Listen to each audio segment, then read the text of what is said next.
Here's your host, Braden Surprenant. What's up, San Diego? And a happy Wednesday to everybody out there in America's finest city. He's Frank Marchese. I'm Braden Surprenant, and we are the Braden Surprenant Show, live and local each and every day from 10 to 2 on San Diego's number one sports station, 97.3 The Fan. And today, we are live from the Loft at Petco Park. We're going to be doing this almost every single Wednesday day game, if I'm not mistaken. So, good to be here at Petco. I'll see a lot of you guys starting to trickle in when they open the gates. Again, if you haven't been up to the Loft, you got to check out the Loft. It's great. They do have the membership happy hour that they do before games. You can come up here, enjoy a drink. The lines are usually not too bad. They have full bar up here where they can make cocktails for you. They got games up here as well. They got Papa Shot. Got to get Frank on Papa Shot in just a little bit. They got pool tables, shuffleboard, the whole 9 yards. It's a great time. So when you come down to the ballpark, if you're coming down to the game today, come up to the Loft. We will be up here before Sam Levitt takes over for the EcoWater SoCal Padres pregame show up here at the Loft as well. That will start at 12:10. First pitch at 1:10 as the Padres will try to salvage this series against the San Francisco Giants, just like they had to try to salvage the series against the Detroit Tigers in the first series of the year. And today, as we are live from the Loft at Petco Park, I wish I could sit here and tell you it's all sunshine and optimism and opening week vibes. I mean, I tried to do that yesterday, but today I really can't.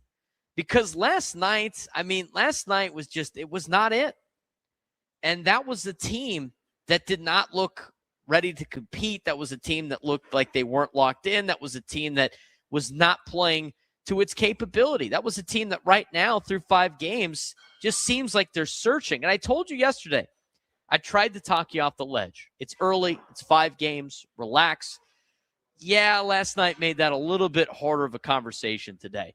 And let's just call it what it is. Top to bottom, last night was not a good baseball game. You got bad starting pitching.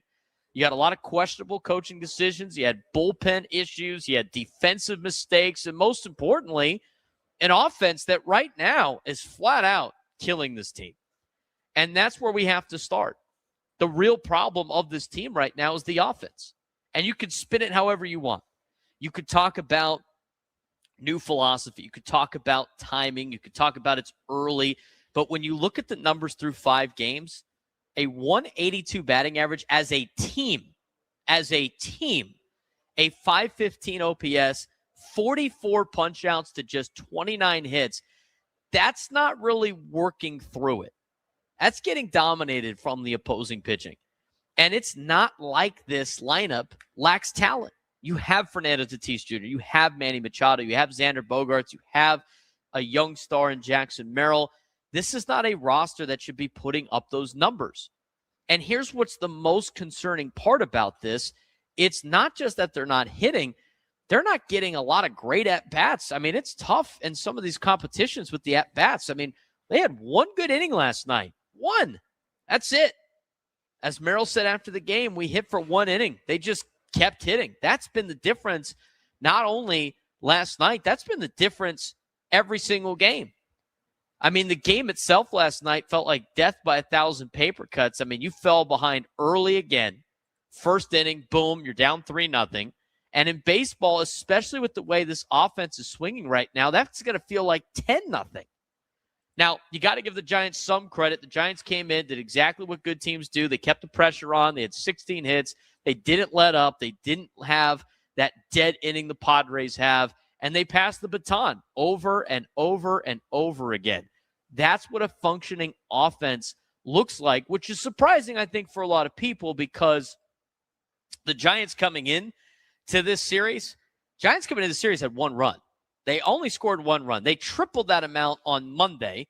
And then yesterday, they doubled their amount of total runs by scoring 8 yesterday against this Padres team. I mean, the majority of their runs have come against the Padres this season. Let's talk about Germán Márquez. I mean, obviously, that's kind of the elephant in the room with how the game started yesterday. And we'll break him down later on in the show. We'll look at some of his advanced numbers.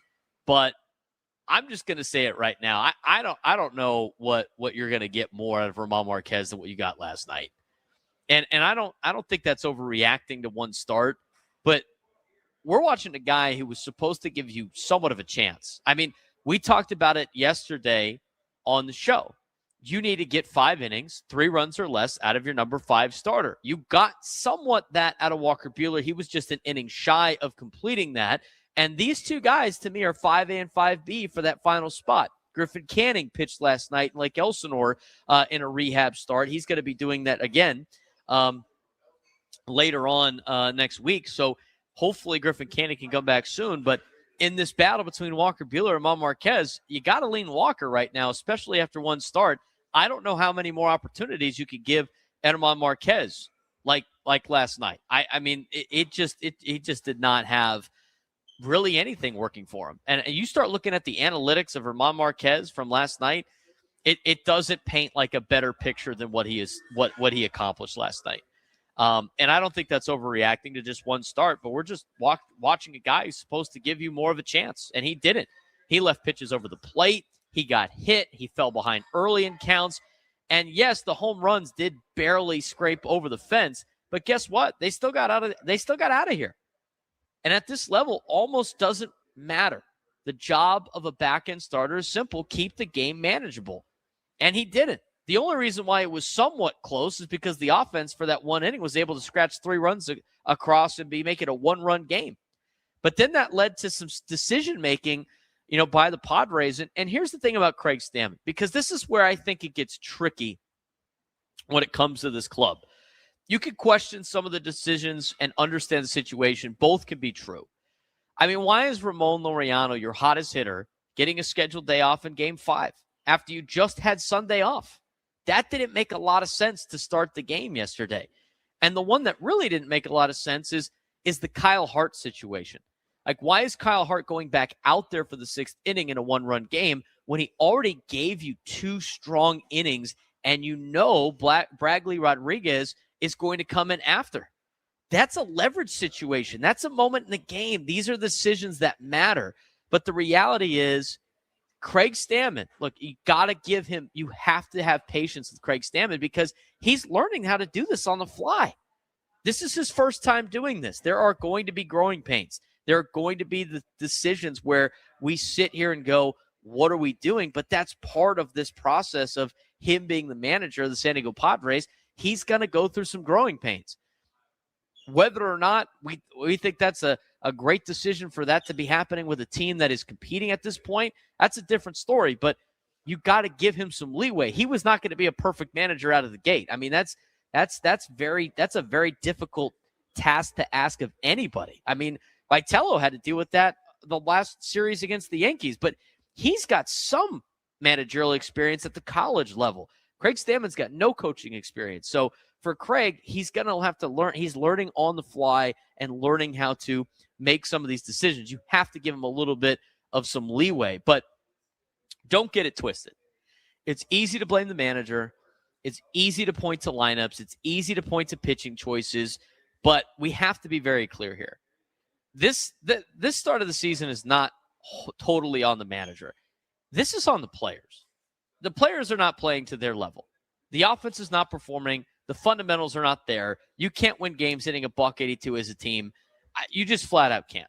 And I don't know what Craig Stammen's batting average is in Major League Baseball, but I'm going to tell you right now, he might give you a better chance right now at the plate than what we're watching night in and night out with this offense. That is, and again, the expectations are higher because they have shown that they are these type of players.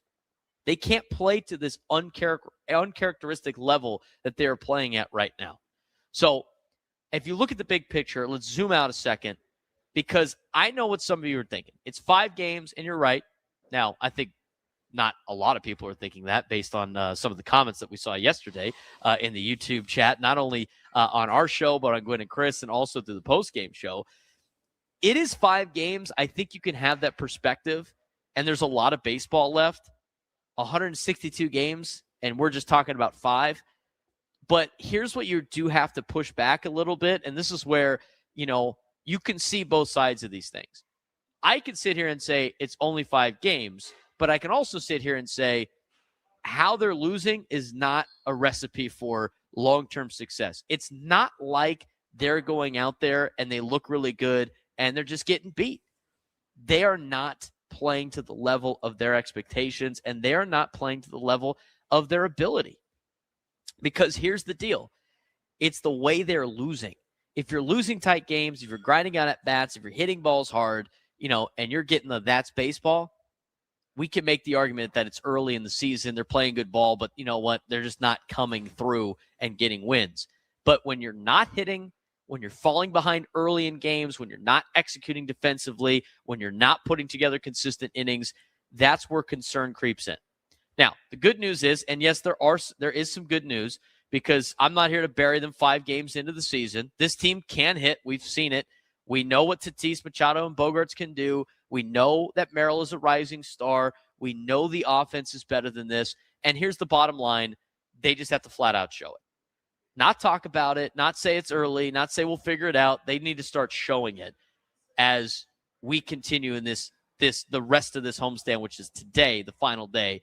And last night, to me, it was a great opportunity for the Padres to really get a reality check of, we can't continue to keep doing things like this. It made talking people off the ledge a lot harder today. It exposed issues, real ones, but it also put a spotlight on what needs to change, and it's the offense, plain and simple. You fix that, everything looks a lot better. You don't, and you could be in for a very long season. So today, we're live from Petco Park. We're going to break it all down.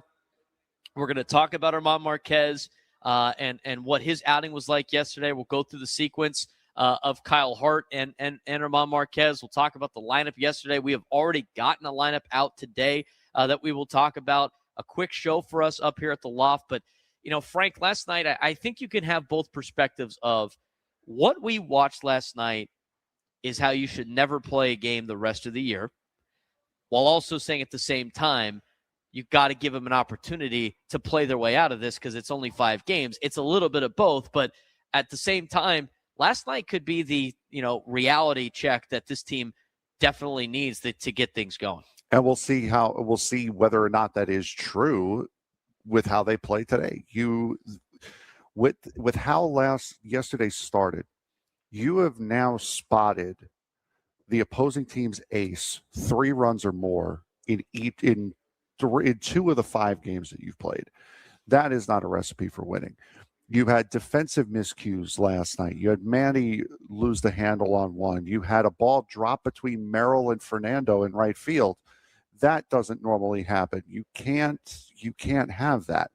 And no, it's not polishing. It's being realistic. There are some people out there that just want us to rag on this team and just completely forget of all context.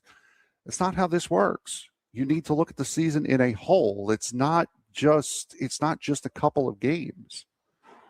As far as the offense goes, this is your reality check on the offense.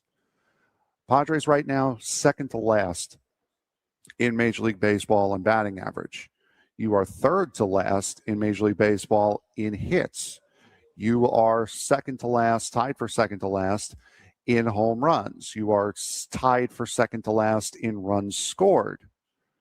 You are second to last in home runs. You are tied for second to last in RBIs.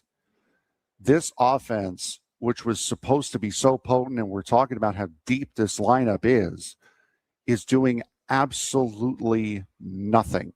And the guys who were doing something got a night off last night. That's the only guy, right? That's not great. Not only that, I'm going to expand on that a little bit too, because here's the thing that's frustrating, and this is why it's hard for people to talk. You have the talent on this team. Like, you're not going to completely change this roster. You have the talent on this team, and you know that these players can play at a very high level. They won 90 games last year, so let's not pretend that they can't play, okay? I want to nip that in the bud as soon as possible on that particular case, because everybody, when these players were signed, were excited when they were signed. And here's the other thing that I say about this with the team, okay? And I think this is a good rule of thumb. And people get upset about this, but let me ask you this question. Here's how you really judge if you're ready to move on from this team or not, or if you're ready to move on for a player or not. Would you want to see any of these guys in a Dodgers uniform? I just go through it seriously. Like, do you want to see Fernando in a Dodgers uniform the rest, the rest of the time? Are you comfortable doing that? Is that how done you are with Fernando? I mean, think about that for a second. That's lunacy, right? You don't want to see that. Padres fans know exactly what they would see if that was the case. You go through the list. I'm telling you, you don't want to see any of these guys in a Dodger uniform because they know they're going to haunt you for a long time. They're going through some struggles, but look at this. Look at their averages right now. They're horrific. I want to say this. Zed Picks in the chat, you flipped your stance from yesterday. Did anybody watch the game last night? It's almost, it's funny. Drastically different of a game last night than the night before. It's funny. It's almost like you change your opinions based on new evidence that comes out. The way that they were playing in their first couple of games up until Monday was like they're winnable games. They could tweak a couple of things. It's early. It's whatever. The way that they played collectively last night is just, it's flat out, you're never going to win games doing that. You got laughed out of the building last night. And the other thing, too, it's very uncharacteristic. The defense last night was not good. That's something we never have to talk about with this team. And that's including, by the way, Xander Bogaerts making a web gem at shortstop. Yeah. I mean, making an absolute web gem at shortstop. I mean, Manny, how many times has Manny so far this year made a couple of just plays that you're like, what? I mean, he's human. He's going to make some mistakes, but he's already made, 3 plays that, or should I say didn't make 3 plays that he usually makes at third base. A very uncharacteristic play. And the thing that's frustrating is a lot of these things that the Padres are doing wrong are controllable things. Mm-hmm. They're things that they can control. And that's what makes this team frustrating. That's what makes last night frustrating too. But again, today, if you're coming to Petco Park, you probably don't want to look at the batting averages of today's lineup. The only one you want to look at is probably Ramon Laureano. But like Xander Bogaerts, who got off to a great start, is hitting 200. Jake Cronenworth's hitting $167. Jackson Merrill's hitting 222. Fernando, he's hitting 235. Manny Machado's hitting 200. Gavin Sheets finally got his first hit last night in the 9th inning. He's hitting 071. Miguel Andujar hitting 167. Nick Castellanos hitting 167. Freddie Fermin's 1 for 10. Camposano, France, and Johnson all still looking for their first hits, albeit they have a combined 9 at-bats this season. The only guy that I haven't said is Ramon Laureano. He's hitting 357, and he wasn't in the lineup yesterday. So a lot of these things I think are controllable. I think you're going to find a situation in which, Craig Stammen's learning on the fly. It's still 5 games in. But as I mentioned before, you can acknowledge the fact that the way they played last night is not a way to win baseball games long term. And if they play like that last night, they'll be lucky to win 70 games. Mm-hmm. But you can also acknowledge that the season's not over. It's not all doom and gloom. They're not going to play like this the entire season. That would also be ludicrous. They have enough time to turn it around. You win today, you get to 2-4. You're playing a Red Sox team that's struggling right now on the road in Boston. But as we mentioned before, I don't know how much solace that is. You came in here playing a Giants team that was struggling off the first series. I don't know how much solace that is to see that the Red Sox are struggling too. Well, I mean, at that case, Frank, then they're not going to win another game again. I mean, if you're going to have that attitude of it. But the reality is you have opportunities in front of you if you want to look at this thing with a glass half full. But we're going to be here at the Loft. Looks like we got a field trip going through, which is pretty cool. Come up and say hi to us. When we come back, we'll take a deeper dive into Germán Márquez and how he did yesterday. The analytics aren't going to really help him out too much. We'll explain it when we come back on the Braden Surprenant Show. San Diego's number sports station, 97.3 The Fan. San Diego Toreros baseball team has, kind of a problem right now, and it's not talent. It's just finishing games. We've seen it again this weekend against Pepperdine. Friday, complete win. Great pitching, timely hitting, everything you want, a 5-1 victory. But then Saturday, the offense disappears. Just 2 hits and a 3-0 loss. And Sunday, they battle back, they take the lead, and they give it away late again. At this point, it's not a fluke. It's starting to turn into a pattern. This team can compete with anyone in the West Coast Conference and really anybody in college baseball, but they're not executing in the biggest moments. And that's the difference between being a contender and sitting at 2-4 in conference play. The talent is there. The flashes are there. But until they start finishing games, the Toreros are going to stay stuck right in the middle. So the question is simple. Can they fix it, or is this just who they are this season? It was another up and down series for San Diego baseball, this time at the helm, at the hands of the Pepperdine Waves. And honestly, it reinforced the biggest theme of the season. They can compete at a high level, but they're not finishing games, Frank. No, and Friday night was exactly what you wanted to see. Toreros pick up a 5-1 win, combining strong pitching and timely offense. Andrew Ghana and Jaden Lobliner, both went yard. Diego Gutierrez was dominant, 5 innings, 1 run, 8 strikeouts. Bullpen shut it down with 4 scoreless innings. Perfect. That's the blueprint. That's winning baseball. Then came the drop-off. Saturday, a 3-0 loss, just 2 hits. Offense completely disappeared. And then on Sunday, they fought back from 3-0 down to take a 4-3 lead and then gave it away again, losing 7-4. So USD just right now sits at 9-17 on the year. They're 2-4 in the West Coast Conference. At this point, pattern's really undeniable for this baseball squad. Yeah, 1 complete game, 1 flat offensive performance, and 1 game they let slip up late. That's not bad luck anymore. That's identity. And for USD baseball, you look at their 9-17 overall record, and based on the schedule that they put together, again, with Charlotte, with Michigan, with Oregon State, with Cal, I mean, these were a lot of teams that were going to be very good in college baseball this year. It's not crazy to see that they're 9-17 overall on the season. What is crazy is that they're 2-4 in West Coast Conference play. I mean, they unanimously got picked to win the conference in the WCC. They started the first series of the year losing 2 out of 3 to Gonzaga after winning game 1 and a great performance by Gutierrez. They almost coughed it up on Friday night in that game against Gonzaga in the bullpen. Then on Saturday, it was the same thing. It was like getting themselves into a big hole. They were unable to overcome that. They gave up the lead late. In fact, Gonzaga hit a 3-run homer in the 9th inning to win the game over San Diego. And that was back-to-back nights in which they got outscored in the 8th and 9th inning. They did the same thing on Sunday. And then they lost to Fullerton last Tuesday by the same deal. They came all the way back to take a lead after they were down 7-0. And then the bullpen gave it up one more time. It's very hard to be able to overcome that, and they got to be able to find a way to do that. Otherwise, they're going to be sitting home in June when the NCAA tournament starts, and that's going to be very disappointing for a team that was expected to have a really, really good year. On to softball.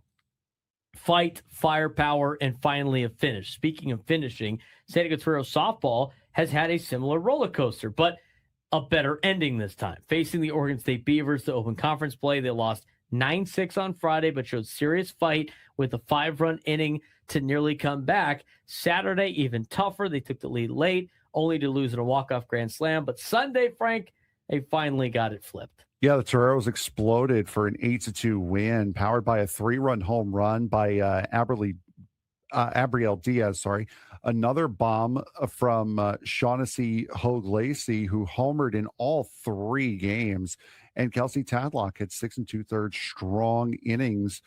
Now you're seeing softball sit at 14-18, 1-2 in the West Coast Conference, but unlike baseball, they showed that they can close out these games. USD baseball needs to check back in. They're going to have a big series this weekend against Santa Clara. They will not be playing on Sunday, with Easter being on Sunday. So it'll be a Thursday, Friday, Saturday series at home for USD. But, the team has enough talent to win this conference.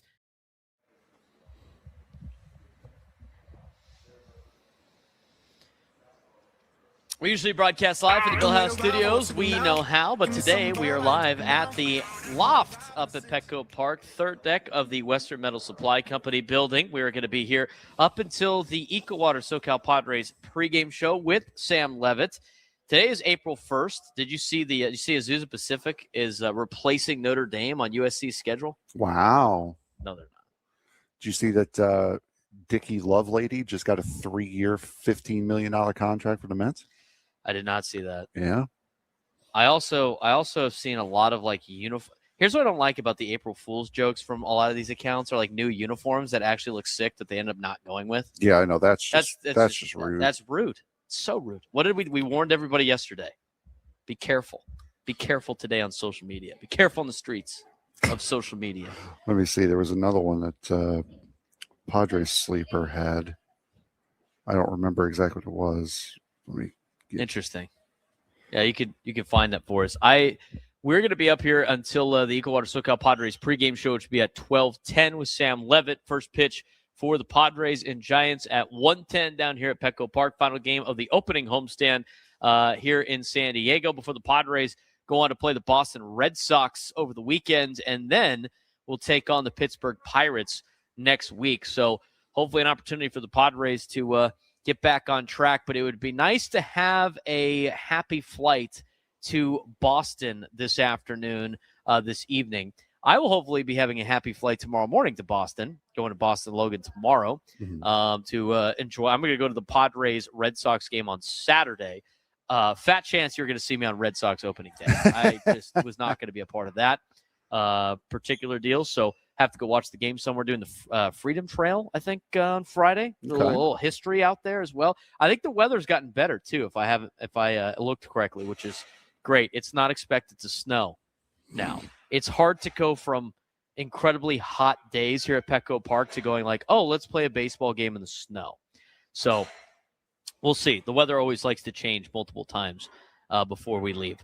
Let's talk about Germán Márquez.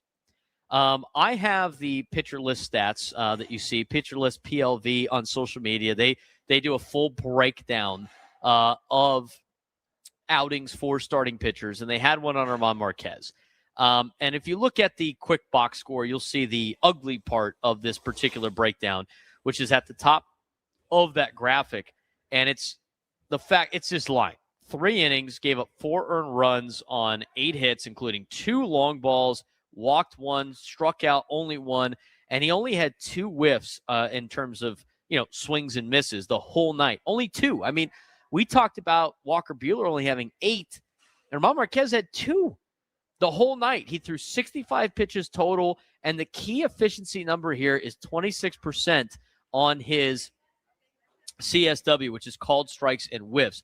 That's super low. Pitchers want to be in the mid 30% or higher to keep hitters off balance. He was below that at 26%. And the bottom line yesterday, he got hit hard. He got hit early. He got hit often. And if you look at his report card, not really good. He got an average for his stuff. His stuff was average. Some of his off speed was okay. Excuse me. If we take a look at it, very average stuff, nothing nasty out of Germán Márquez. Locations where he threw the ball, very below average command. He got a D for that. His PLV, which is a pitcher list overall pitch value grade, was a D+. Not great. And the regular season result, how it actually played, he got an F, straight up failed in yesterday's outing for the Padres. But that wasn't a bad day grade. The tools were just not sharp enough against the Giants lineup that really feasted. I mean, if you look at what he threw yesterday, it was mostly fastballs. He threw a lot of fastballs.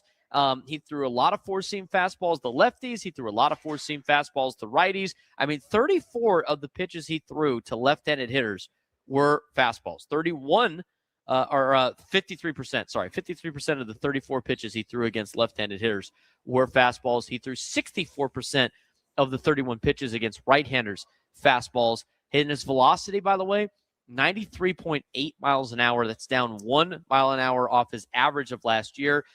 His extension was okay, not great. Vertical movement, it was 15.8 inches. You want 18 inches or more to be elite. Horizontal movement was okay. It was his primary weapon, but 38 of his 65 pitches were four-seam fastballs, and they destroyed his four-seam fastball last night, Frank. Yeah, and that's what Craig was saying during the post-game presser yesterday, is that he did not have his breaking ball working at all last night, so he just kind of left with only one pitch, and that was that fastball. And because of that, he kind of looked like the pitcher that went 3-16 last year with a historically bad Colorado Rockies team. So just again, a really, really bad night to compound all of the offensive issues that the Padres had. And again, like I mentioned in the open, this is now the second time in 5 games that you spotted the opponent's ace 3 or more runs.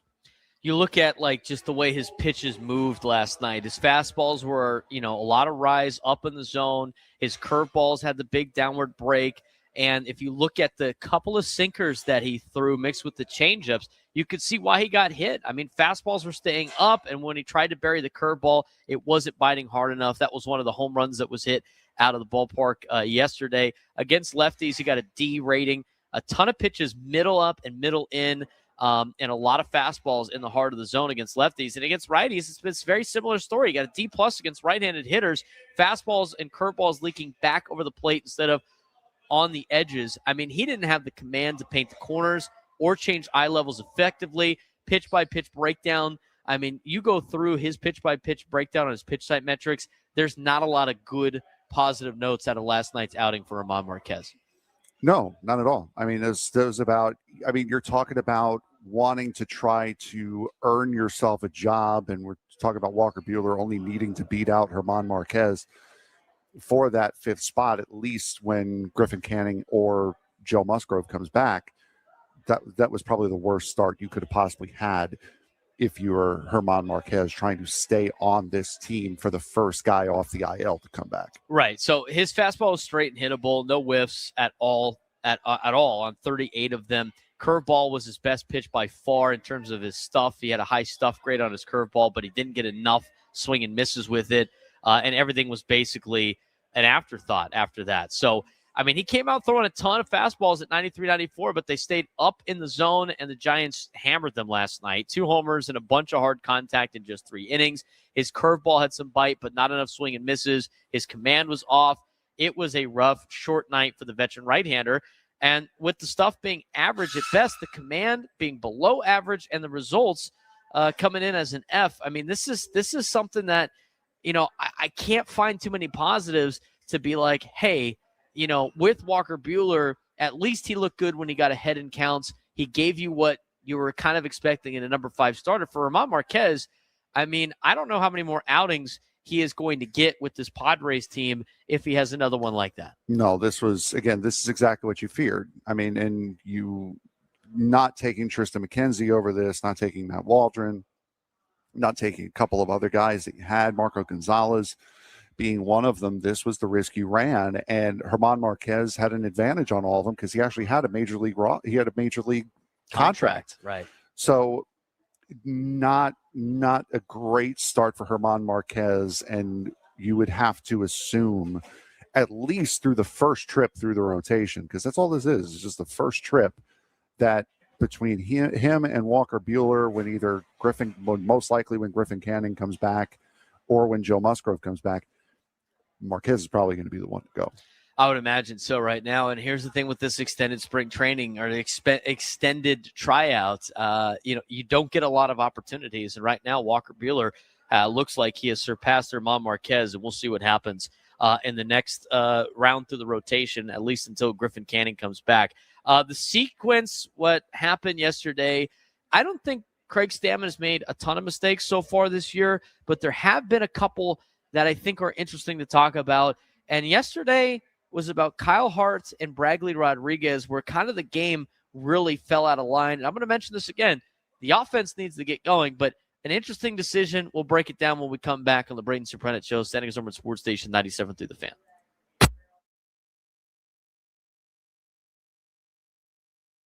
San Diego High School Sports just gave us a major question. What matters more, superstar players or complete teams? You've got Dax Hall from Santa Fe Christian, averaging 27 points and 7 assists per game and winning player of the year. And on the girls' side, Jordan Brown, just a freshman, dominating and leading Francis Parker to a championship.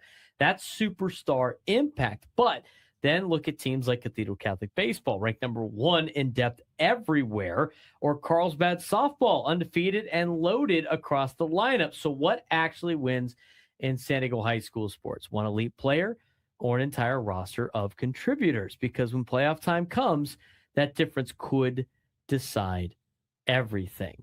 This week in San Diego High School sports, we've got ranking shakeups, player of the year honors, and a clear picture of which programs are dominating the county right now. In baseball, Cathedral Catholic High School continues to hold the number one spot, while Rancho Bernardo and Granite Hills stay right behind in the hunt. In softball, it's a battle at the top with Mater Dei Catholic and Carlsbad leading the way, with Carlsbad still undefeated. Meanwhile, postseason honors are out, and some standout names headline the county. Dax Hall takes Boys Basketball Player of the Year, while Jordan Brown makes a huge statement as a freshman, winning Girls Player of the Year. And in soccer, Kai Wheeler, Samantha Harpster lead a dominant year for Del Norte.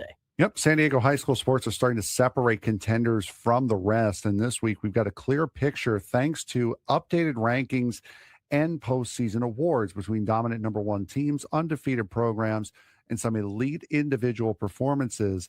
The county is loaded with talent right now. We'll start with baseball here, as Cathedral Catholic remains the number one team in San Diego, and they are backing it up.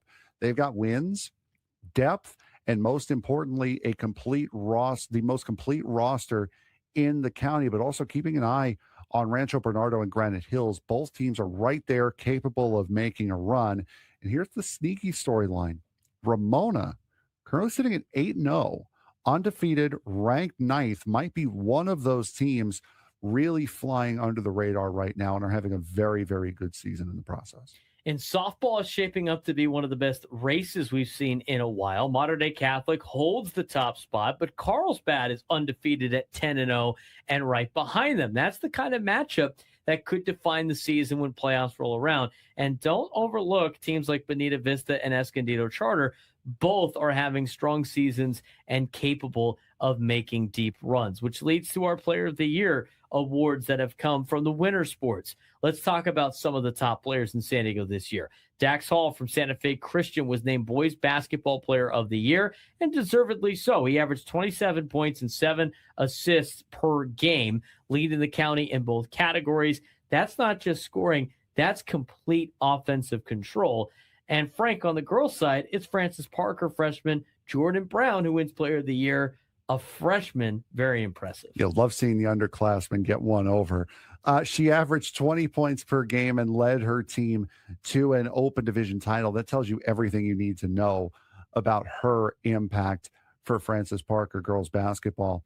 And in soccer, Del Norte completely dominated the awards. Kai Wheeler wins the Boys Player of the Year, anchoring one of the best defenses in the state. Samantha Harpster takes the honor for the girls, leading her team to a CIF championship. That is a program that is doing everything right from top to bottom for boys and girls. Track and Rising Stars. Track season is also heating up with some elite performances. Maya Estes from Canyon Crest is now tied for 7th all-time in San Diego history in the long jump. Cameron Yarborough from Del Norte posted one of the fastest 800-meter times in section history. And we're seeing multi-sport athletes continue to dominate across different competitions. But the big takeaway this week is, are we seeing a shift towards superstar-driven teams or complete team depth winning championships? You look at players like Dax Hall and Jordan Brown, elite game-changing talent, but then you look at teams like Cathedral Catholic Baseball and Carlsbad Lacrosse, deep, balanced, complete rosters. In high school sports, especially in San Diego, it feels like teams with depth, not just stars, are the ones built for long playoff runs, and that balance between individual talent and team depth might decide who wins CIF titles this year when it comes to the spring championships in San Diego.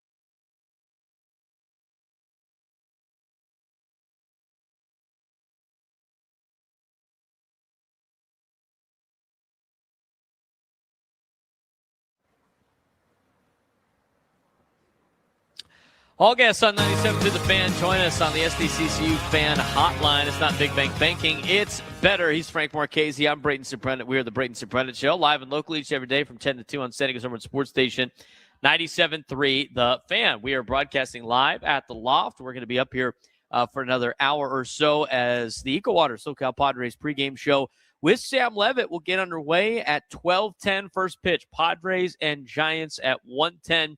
Nick Pivetta will go for the San Diego Padres today to try to salvage this series against San Francisco and also salvage the homestand with a couple of wins. Obviously, the best you could do right now is 2-4 to start the season before you head on your first road trip to Boston and Pittsburgh. Pittsburgh is a tough place for the Padres the last couple of years. I think last year they actually did pretty well in Pittsburgh against the Pirates. They've been able to avoid Paul Skeens so far almost every time. I don't think they're going to be able to do that this time, but we'll see. He's scheduled for the middle game of the three. He's scheduled for Tuesday. We'll see how he does against the Reds today with a 67.5 ERA. Maybe he gets sent down, right before they play him. By the way, I sent this to you last night. Paul Skeens, 1 strikeout this year. Arson Fudge, Here we go. 8.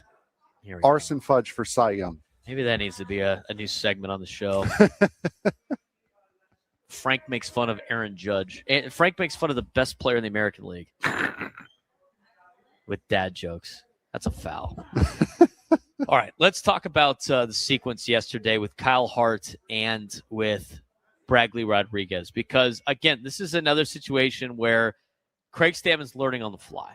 Okay, he's learning on the fly. He's learning how to manage his bullpen on the fly. I think a lot of people can ask questions about some of these decisions, but at the same time, he's never done this job before. So I don't want to make that an excuse. He does have to be better, but you're going to have some growing pains with this. And I think last night was one of those growing pains for Craig Stammen because the Padres are in a situation in which they had a 1-run lead.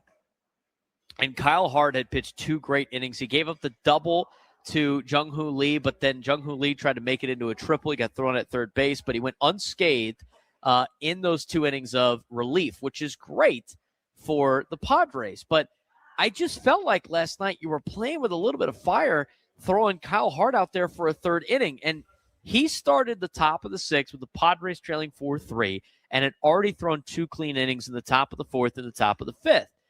Bader led off with a double on a first pitch slider. Now, there was a little miscommunication with Jackson, Maryland, Fernando Tatis Jr.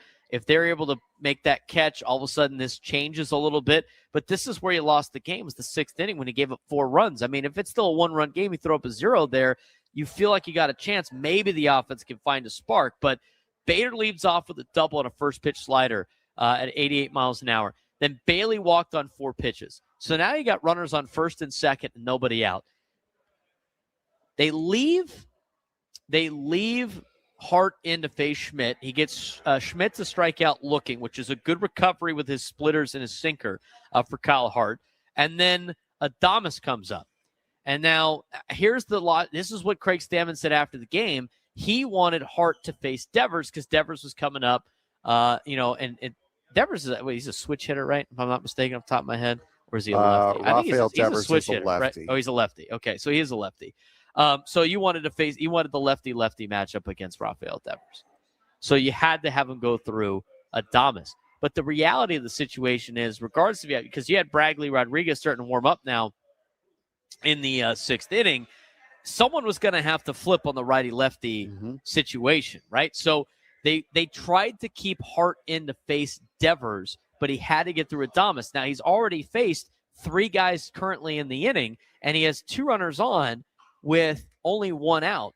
And Adames singled on the splitter to score Bader to make it 5-3. And then after that, they let him face Devers, and then he got a single. And luckily, with the little bit of a luckily on the single, it was unable to score the runner from third. But now you got bases loaded, and then you bring in Bradley Rodriguez, who enters with the bases loaded, 1 out, and the score is now 7-3 after Ramos singled on a 98-mile-an-hour sinker, where 2 more runs scored. Arise hit a sac fly in that inning on a 4-seam fastball. That was the 4th run of the inning, made it 8-3. Chapman grounded into a fielder's choice. Rodriguez got out at second on a singer, but like Bradley was able to get out of the inning, but he unfortunately gave up too many runs.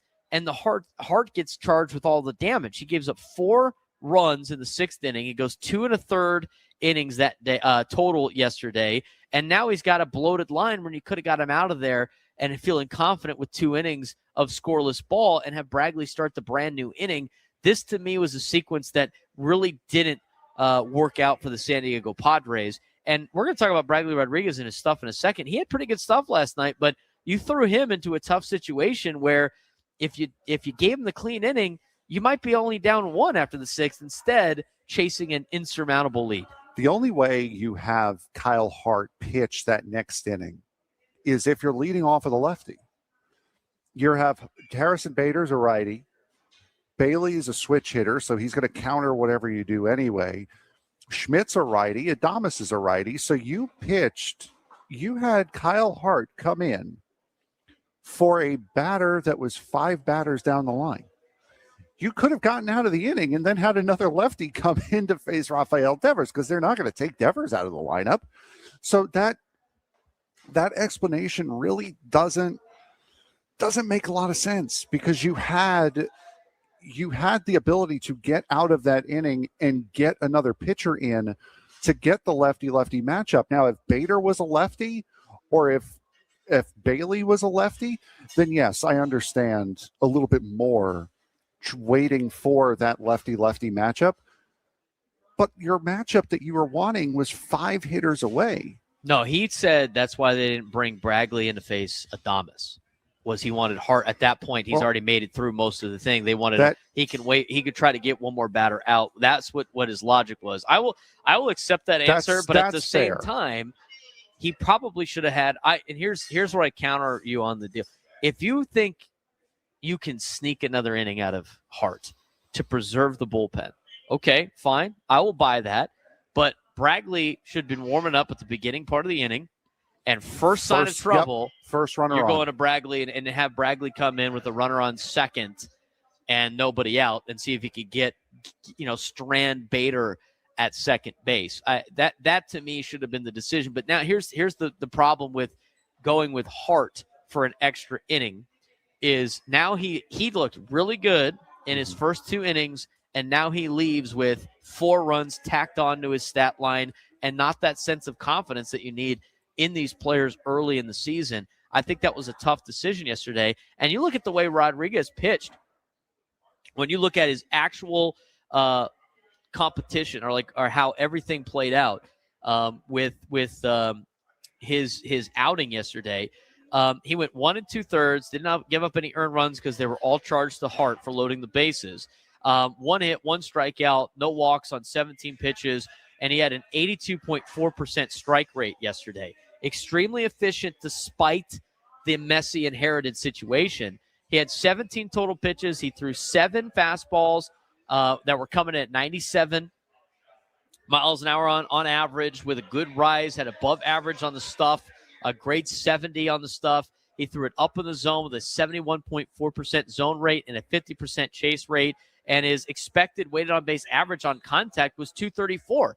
It was solid, but he wasn't giving up serious damage. Changeup was good. Sinker came in at 98.4, which is even harder than the 4-seam. He had good sink to it. All of his stuff played out great.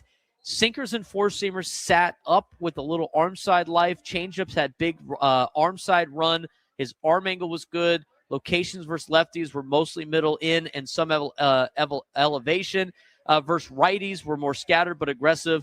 Overall, he had a pretty good grade yesterday. I just don't know why they didn't start the inning with Bragley Rodriguez. It probably could have helped out a little bit, for the Padres. And here's the thing, too, because somebody in the YouTube chat mentioned, the guy's been in the bullpen for his whole life. How does he not know how to, manage these situations? It's always different when you're actually doing it.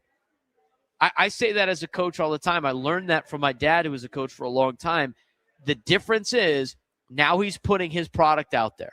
And when you're in the moment and you have just because you pitched in Major League Baseball doesn't mean you know how to know the intricacies of managing a bullpen. He's learning that on the fly. He's going to have, I think, a better chance than people that didn't pitch in the bullpen. He's going to understand what these players are going through. But at the same time, he still has never done it before. He hasn't been the guy making those decisions.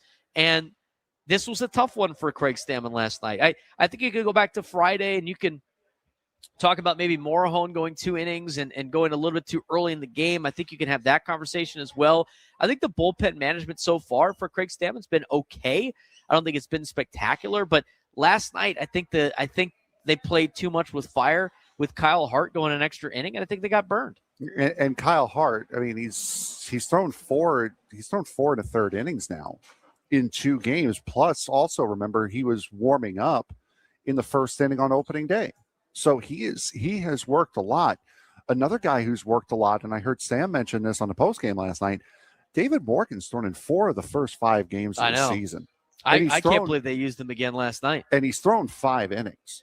So he's got his favorites, it looks like Craig Stammen does, that he wants to get in there, he wants to get work, and he wants to try to save some of these guys. And we were talking about it off air yesterday, going back to game 2 of the season. Morejon coming in the 6th inning when you could have saved him for a little bit later, not wanting Mason Miller to pitch to get you 4 or 5 outs. Could have just had him come in the 8th and then figure out the 9th inning when you could have.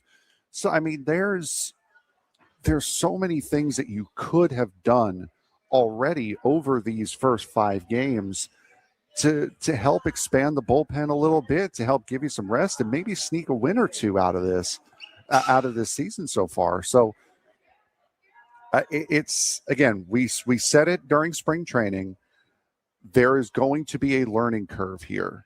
They're not going to jump out to a 7-0 start. That was an anomaly last year.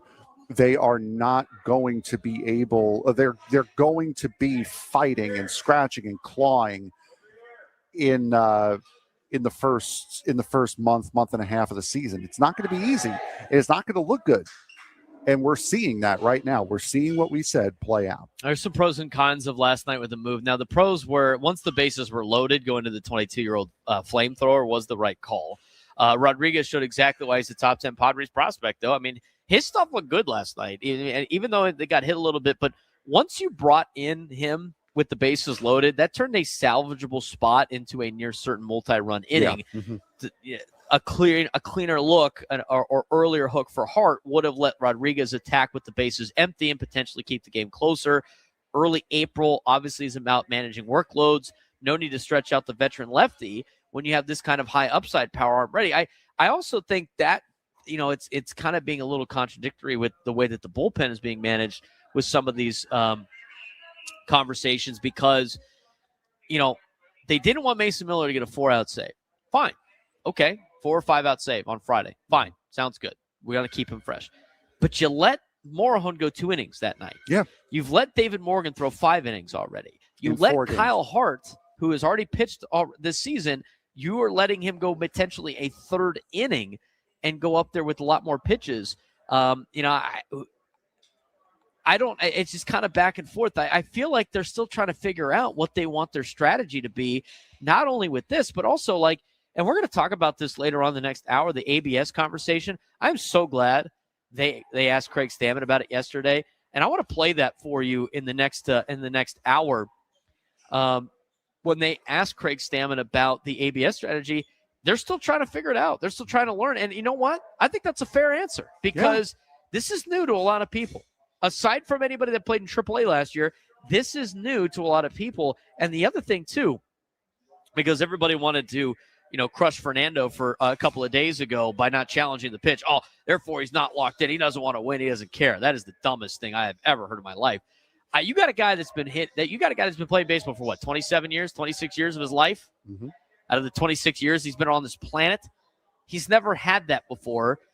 You only had a small window to try to learn how you want to do it. A lot of these guys have said that they don't want to burn challenges that cost the team later in the game. And I know it's the 9th inning, but you've got to give these guys an opportunity to learn how this works and to figure out this system. It's a different thing. You want to find different strategies, just like it was, by the way, for everybody when they decided to put a runner on second extra innings. Yep. It's the same kind of deal. Mm-hmm. We're going to talk about the lineup a little bit, where things were yesterday, what the lineup is today. We will also talk about some of the strategies the Padres are trying to figure out with the new ABS system as we continue. Braden Surprenant Show, live from the Loft, San Diego Sports Station, 97 to the Fan.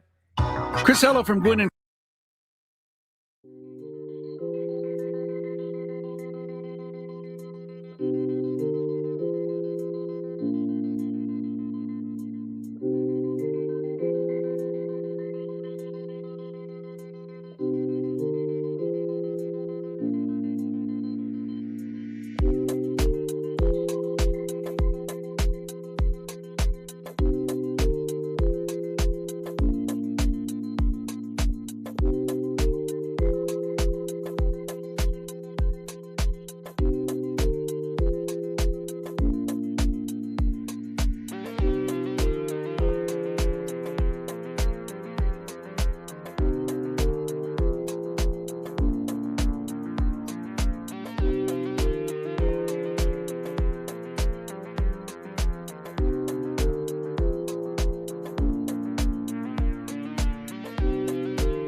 we get to the so we're going to get to a situation here with the ABS system. And with the ABS system, it's kind of it's a growing deal. Okay, so like people are learning on the fly when it comes to figuring out the strategy for the ABS. So here's I thought this was very interesting yesterday, and I still think it's very prominent to talk about even after yesterday's game. But here's my thing on the ABS, and we're going to hear the strategy from Craig Stammen here in a second. But I still think everybody is learning how this system works, trying to figure out strategies for it, just like any new season, just like new rule. You're going to get a little bit of experimental strategies from a lot of teams. You saw that in baseball specifically when they decided to put a runner on second. Remember the first couple of times they implemented that? The first time that they implemented that I saw in a game was in the WBC for extra innings. They were putting a runner on second base with nobody out. And what happened in the WBC, that was the year that Team USA won at Dodger Stadium. Mm-hmm. First batter every single time, bunt the guy over to third. And then that's what they did. They did the small ball thing. Let's get the run in. But now that's not the strategy. Now the strategy, after enough data, is when you are the away team, the runner on second, we're going to treat that like we had a leadoff double with nobody out, and we're going to try to play for the big inning. Okay, all right, that makes sense. I get that. I understand that. But it took them a couple of years to figure out that was the proper strategy. Now, with the ABS, there's a lot going on. So I'm doing this more to defend Fernando in the sense that, like, people were sitting there going like, oh, he doesn't care. He's not locked in. He's like, if he cared, he would have challenged. And he doesn't care, and he's not trying. It's like, come on, guys, relax. They're trying to figure out how they want to use this. Now, do I think, as I look from a TV perspective, which, by the way, Fernando does not have, do we remember that? Do we remember the fact that we can see something way more clearer than what he's got his ability to see? Yes, in the ninth inning, anything close, probably something you should challenge. Now, a situation was Fernando was up there with a 2-1 count 2 days ago. And Ryan Walker, who, by the way, has a very funky delivery, and he's got some nasty stuff, threw in top of the zone. Clear as day on television that it missed the zone. And people are screaming, why didn't you challenge it? If you look at Fernando and you want to put a camera on Fernando and see his perspective, I'd like to see that and then see how many people would win challenges by tapping their head on a challenge. They had one challenge left. I think the philosophy for the Padres has been trying to save them. I understand the realization of, in the ninth inning, it's time to use it or you're going to lose it kind of attitude. But to sit there and say that it's because Fernando doesn't care is a joke. I'm not going to even entertain that. But yesterday, because they didn't ask Craig Stammen about it in the postgame 2 days ago, they asked him about it in the pregame yesterday about the strategy. And what are you guys trying to use the ABS for? Every team's doing it differently. The New York Yankees are being very aggressive. Here for the San Diego Padres, the strategy, well, we'll let Craig Stammen tell you what the strategy is. You mentioned using all your challenges. You wanted Toddy to challenge that. I think it was a 2-1 pitch. Yeah, I'm sure there were other pitches we could have challenged too, but just thinking him specifically, one of our best hitters, arguably our best hitter in a ninth inning game, where it doesn't matter if you don't get to keep the challenge for tomorrow. Maybe it's something that we can have a conversation about. But there's also a piece of it, these guys taking it at bat and not wanting some external circumstances to be thinking about, like, should I challenge this pitch or not? It's more like, I'm going to get a hit. I got to figure out a way to get on base. And so, you're battling those two personas in their head. You want clear mind, simple thoughts. But then, we're also asking them no, you need to know the strike zone. No, you got to challenge too, and you got to do it immediately. So there's a give and a take with that. It's all part of the coaching for this time of year, right? Yeah, exactly. We're learning. We're still learning. We're not going to have it 30 games, and spring training wasn't enough to have this whole thing figured out. And it's a moving target the way it is. Is there a green light for them? What is there? Do you want them to hold one for a certain amount of time, or is there anything that you can tell us? Yeah, we do have strategy. We have, if you've seen the NFL, they have the go for two play sheet. we've got one of those in the dugout, basically. It's our challenge play sheet of when we want to do it, when we want to maybe be cautious, and when it's a green light go time. So we're communicating that in the dugout, and, trying to be the most strategic we can be with this ABS. Sorry. No, go ahead. Like any end of game, like you said, you can't take them the next day. So essentially, any game is probably like green light-ish, right? Like yeah. In the end, like you want to be. We've seen the umpires are pretty darn good, and so being aggressive is probably a good strategy. Although being aggressive in the first inning with nobody on base and 2 outs, like that's probably not a time to be aggressive. So we've got to coach these guys up on those specific situations and talk to them in real time of when is a good time to challenge and when, hey, we need to hold this one for Mason Miller in the 9th inning. The strategy here for the San Diego Padres and ABS. I mean, this is a new system for everybody. I mean, as much as Craig Stammen is a brand new manager learning on the fly, every manager in baseball is learning on the fly right now with how to implement what our situation is for ABS. Who's allowed to use it? When are they going to use it? I mean, that is a big portion of the game. Now, for me, I'm just trying to think about like what my own strategy would be. I almost feel like if you're confident enough about it and you want to do it early, let's use them early and often. But once you lose that first challenge, then it should go back into conservative mode until you get into a big spot in the game, either late in the game or maybe in the middle in a big situation, or maybe you rely on the pitchers to do. Maybe we're saving it for defense. I mean, there's a lot of that involved as well. And I almost view it the same as football timeouts. You never want to use a football timeout on offense in the second half. Now, you're saving that for defense just in case things go poorly. How often do we mention during football games a team calling a timeout early in the first half on offense because they don't want to take a delay a game or what have you, and it burns them later in the game? This is kind of the same situation. I almost feel like it's better to have the defense control the ABS than the offense, but I think there's enough now where I think you can be confident in a lot of your hitters to use it a little bit more and be a little bit more aggressive than what the Padres are doing. Because if you look at the details, and Jeff Sanders put this in an article about the early numbers, Padres are 2 for 3 for challenges. This was going into last night. Like Xander Bogaerts just late in the game just tapped his head on a pitch that was definitely in the zone just to say, like, let's just see what happens. But this season, on offense, the Padres are 2 for 3 on challenges. On defense, they're 3 for 5. Those are pretty good percentages. One of the lowest offensive usage rates in Major League Baseball. I totally believe that because there's a handful of times that I was at a game. I was at one of the games this weekend where I saw a pitch was bad early in the game. I looked up at the TV. No, it was like a foot outside.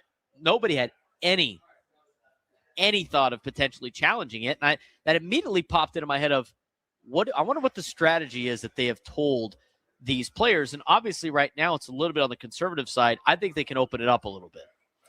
Yeah, I think so as well. And I mean, I agree you'd want to save those for the big spots, but I also believe that, you touched on it at the end of last segment. This is where you can lean on those guys that played in the minor leagues, like a Luis Campusano. You saw what he did in the second game of the year. He had 2 overturned calls, and that both turned into strikeouts.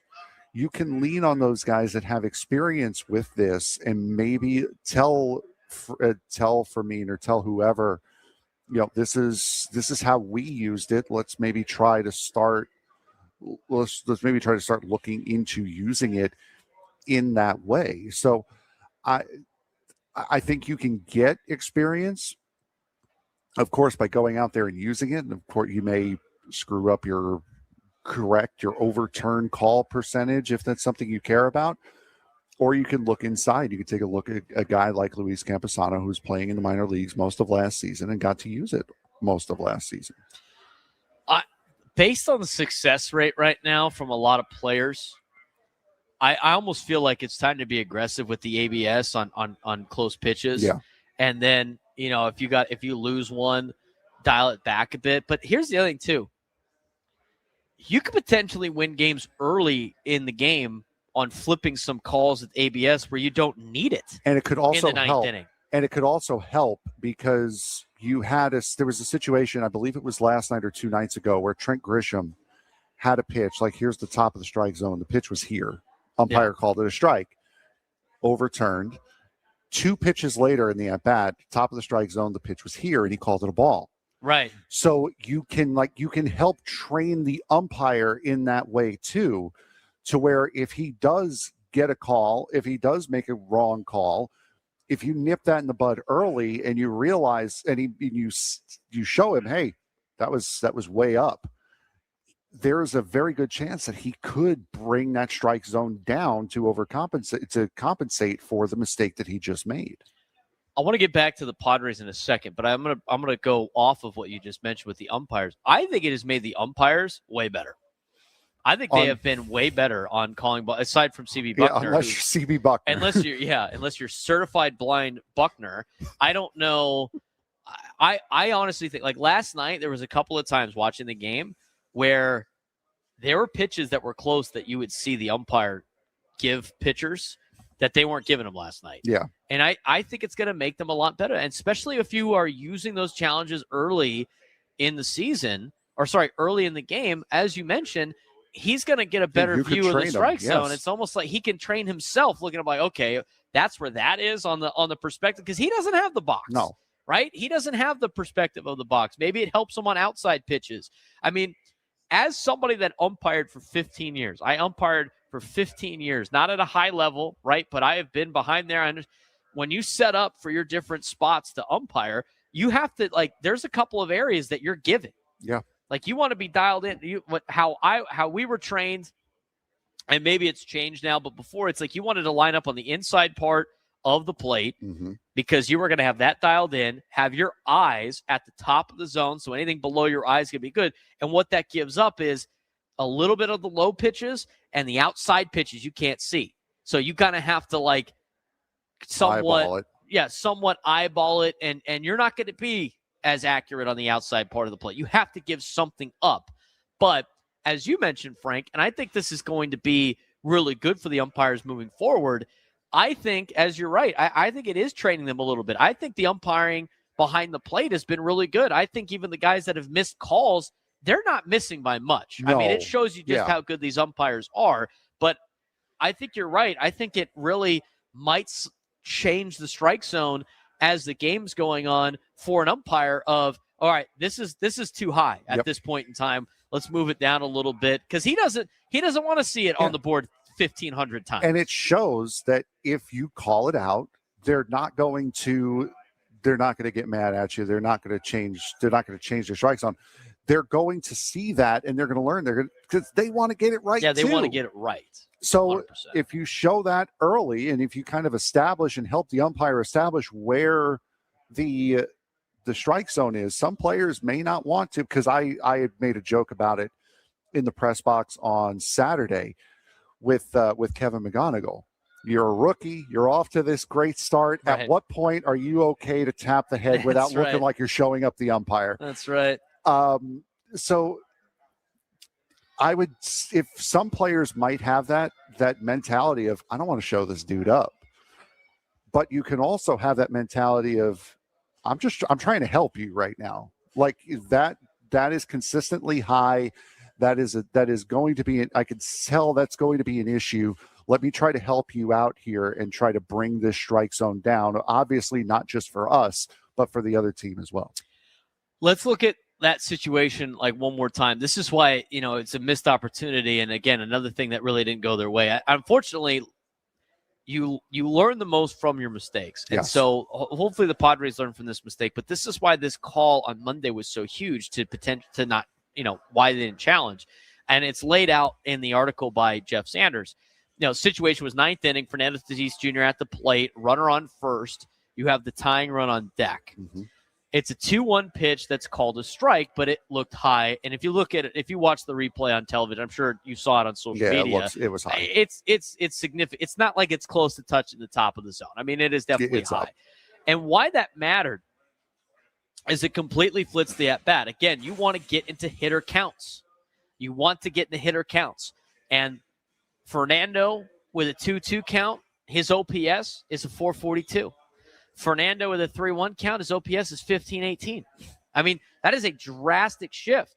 This is why I hated the crap of people going like, I can't blame the umpire. It doesn't impact the game. That impacts the game. Yeah. In a game like this, it impacts the game because now you're starting to see these situations of what would happen if that call was actually made correctly. But what happened was there was no challenge. Tatis strikes out on the next pitch. Rally almost dies before Jackson Merrill hits the home run.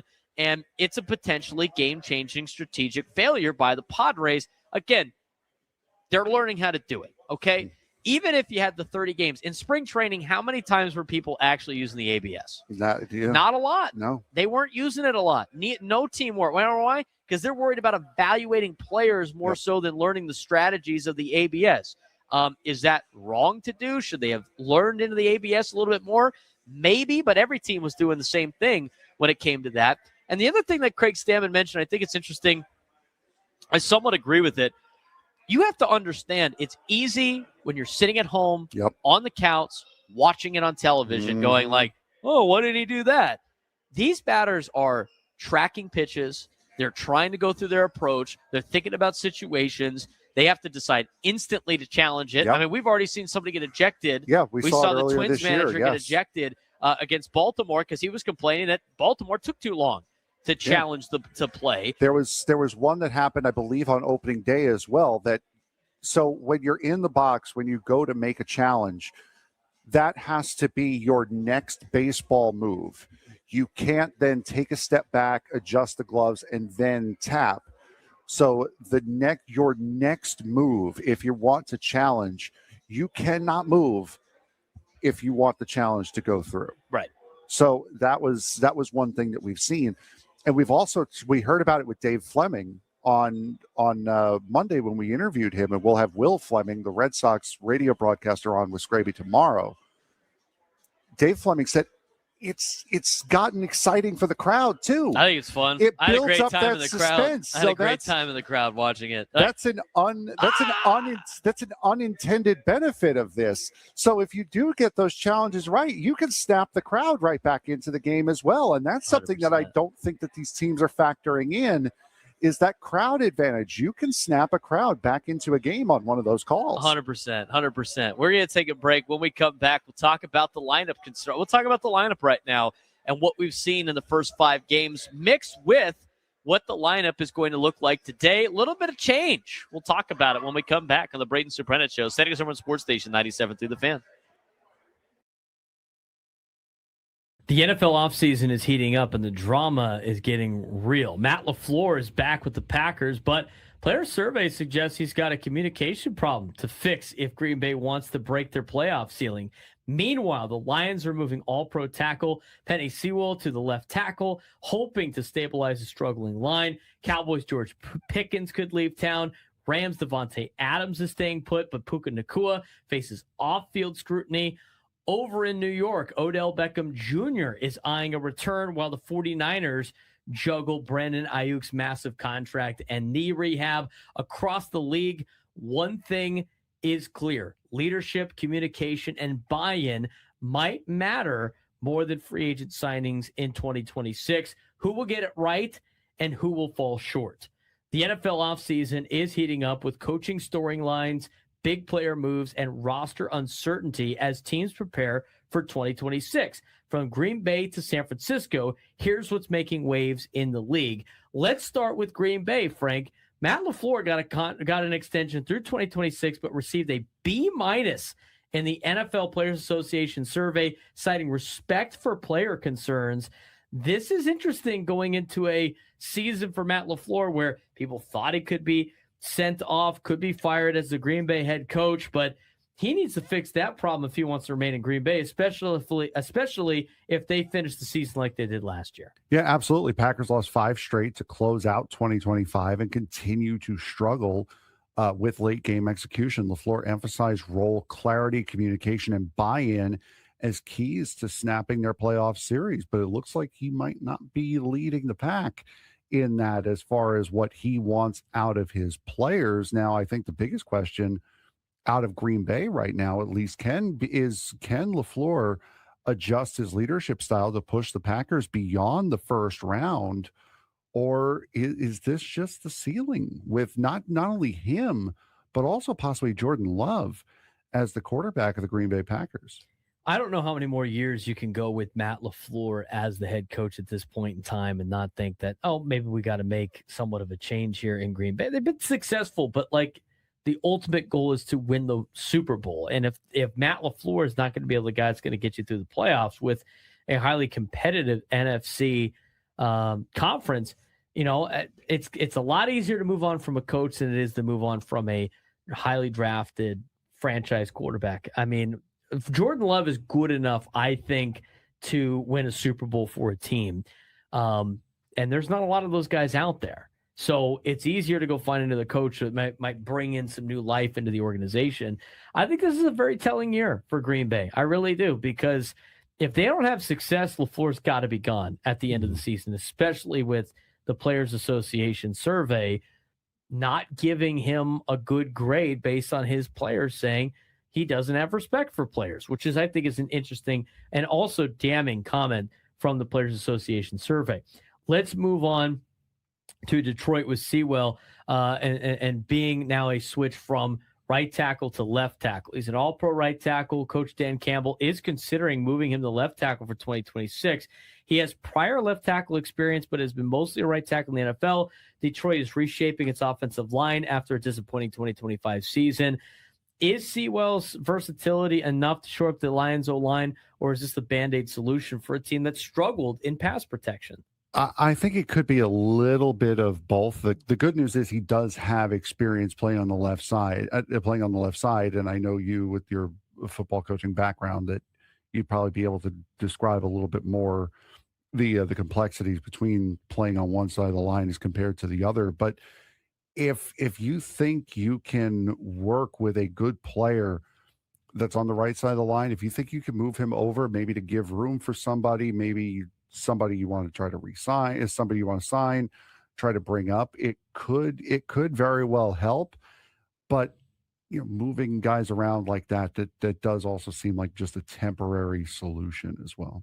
I think he could work out. I mean, he is a very talented tackle. I mean, I think it's going to be a little bit of a challenge, but it is a way to add to your offensive line without having to break the bank of paying for a left tackle. Now, obviously, right, he might want to raise, if that's the case, to be a left tackle, because that's a very important position in the National Football League. But I don't think it's a crazy move for the Lions in the offensive line. And you've seen guys do this all the time. Like, if the Lions brought in a left tackle and he got hurt, they would have to, it would be probably better for them to move Sewell over to left tackle anyway to reassure that.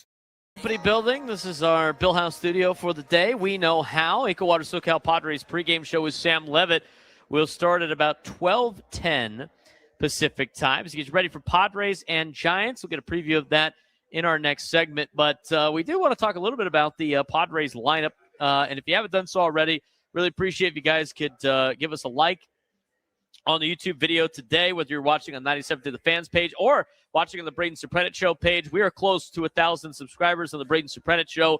We would love for you to subscribe to our YouTube page. We've got a lot of new content coming out throughout the week that we post strictly on our Braden Surprenant Show page. So if you're on there already, we really appreciate it. If you're on there and you haven't subscribed yet, hit the subscribe button at the bottom of the video.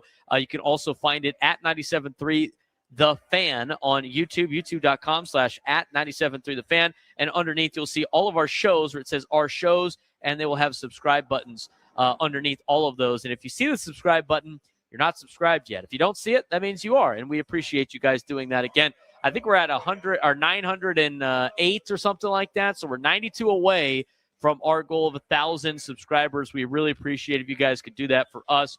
It's free. It doesn't cost you anything.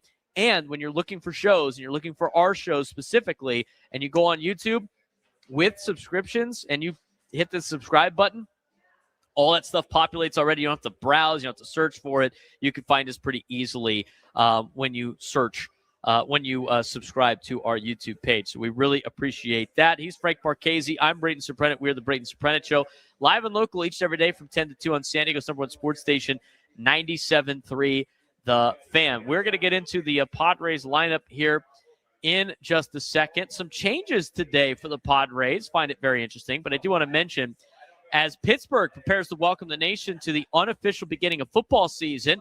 City's kickoff celebration will begin with an unforgettable invite-only night of music. Go to odyssey.com/the night before to enter for a chance to win a trip to see Jason Aldean, John Morgan, and Shane Prophet. This is a national contest. All right, Frank, we have a brand new lineup for the Padres today. We haven't seen this one before. A little bit of a mix-up for Craig Stammen. He said he was going to be mixing up the lineup a decent amount so far this year. And I look at it, there's a lot of, interesting things that stand out to me. One of them being that Fernando's back in the leadoff spot, and this time against the right-hander. He's batting leadoff. Bogart's in the 2 spot. Jackson Merrill starting as the number 3 hitter today and playing center field. Manny Machado moves down to 4 in the lineup. Ramon Laureano gets to start today. Then Jake Cronenworth, followed by Gavin Sheets, Freddie Fermin, and Bryce Johnson, the second leadoff man, batting 9th and playing left field today as a switch hitter. Laureano is the designated hitter for the Padres. A lot of interesting quirks to this lineup today. Yeah, it is. It's nice to see that it's a breath of fresh air after last year where you were so rigid with the lineup and so many things, and just having to fight that every single day. You're going to see the same lineup, whether it was working or not. So going back to more or less what it looked like on opening day, at least the top, this is the first time that Xander's bats second since opening day, if I remember correctly. Laureano back in, you move Machado down, Cronenworth goes from 8 or 9 up to 6, and then you have Sheets, Fermin, and Bryce Johnson. So it is certainly an interesting lineup, to say the very least, and one that up at the top, I honestly don't mind because it worked well, at least on opening day. I don't know if you can continue to roll Jake Cronenworth out as the leadoff batter. No. Again, it's been only 5 games, but at the same time, like I just feel like, because everybody talks about his on base percentage. Yeah, I think he does that when he's working at the bottom of the order. I don't think his numbers are very great near the top of the order. I'd rather have Cronenworth. If we're gonna play the on base percentage game for the Padres, to me, that is Jake Cronenworth batting 9. Yeah, 100%. I think that's where you got to put it, because here's the thing: you're still putting him in front of Fernando. Why is Jake batting leadoff? Because he gets on base. And you want Fernando to come up with guys on base. Well, if that's the case, you can still accomplish that with Jake Cronenworth batting 9th. Because, again, how many times do I have to say it? Aside from the first time through the order, leadoff hitter doesn't matter. It doesn't matter. It doesn't matter. And people are like, you got to change your thinking on this. Which everybody just has this original thinking or this old school thinking of, we got to put a speed guy lead off and then a contact hitter second and then best hitter third, and then let's put our power hitter 4. Like, everything's going to work out perfectly in the first inning. But after the first inning, you could have your cleanup guy lead off every inning that he comes up. Yeah, he could lead off every single time. It's almost better to have a leadoff guy as your 4 than a cleanup hitter, with the way that sometimes the way some of these games play out. So I think you put Fernando at the top because it needs to be about the best hitters. I mean, honestly, the best way to probably do a lineup in this day and age of baseball, have your best batter hit leadoff, have your second best hitter bat second, have your third best hitter bat third, have your fourth best hitter bat fourth, and just get as many opportunities for your best guys to come to the plate. But I interesting to see that Tatis goes back into the leadoff spot, and it's not against the left-handers. Xander Bogaerts batting second, interesting as well. That's a place that he hasn't had a lot of success in his career, at least he said. But then he had a lot of success on opening day, hitting in the number 2 spot. And I like Manny as a cleanup hitter more than I like him as a 3-hole hitter. I think when you got Fernando and Jackson Merrill on this team, I think they need to be batting third. Yeah. One of them needs to be batting third. And the only way that I would be in favor of Fernando not batting leadoff is if he's batting third. And then maybe you have Jackson Merrill bat leadoff. Maybe you have Ramon Laureano bat leadoff. I mean, there's a lot of different aspects you could do at the top of the order. But I think today's batting order is solid. I think it's pretty interesting, and I think we're going to continue to see changes for the next couple of weeks. And this is what we were talking about it off air when we first saw the lineup. Is I was sure that once you get Luis Camposano starting the first game of the series, you're going to get him starting the last day, because catchers don't often play day game after a night game. Yeah. But that's what you're getting here. You're getting Freddie Fermin. And if that leads to, say, let's just imagine a personal catcher situation with Pivetta and Fermin, then why wouldn't you have Fermin play the first game of the series and then after a day off, and then have Camposano play last night? So that's the only kind of quirk with this lineup that I'm like kind of trying to wrap my head around. But other than that, yeah, I don't mind the lineup that you have here today. Of course, Bryce Johnson's going to have to play at some point. You got to keep giving these guys reps. Yeah, Absolutely. exactly. Ramon Laureano getting the DH after the day off yesterday. You knew Miguel Andujar wasn't going to be playing every day. You knew Nick Castellanos wasn't going to be playing every day. But so I don't mind Bryce Johnson playing. I'm the most surprised about seeing Freddie Fermin in the lineup today. The catching situation, I think that's been very interesting, too, to see who has started and who hasn't, especially if it hasn't been like personal catchers. So I do find the Freddie Fermin start today interesting. But again, tomorrow's an off day, right? Yeah. I mean, I guess you could go like he could play back-to-back day after a night game. He's going to get on a flight today. They're going to fly out to Boston tonight.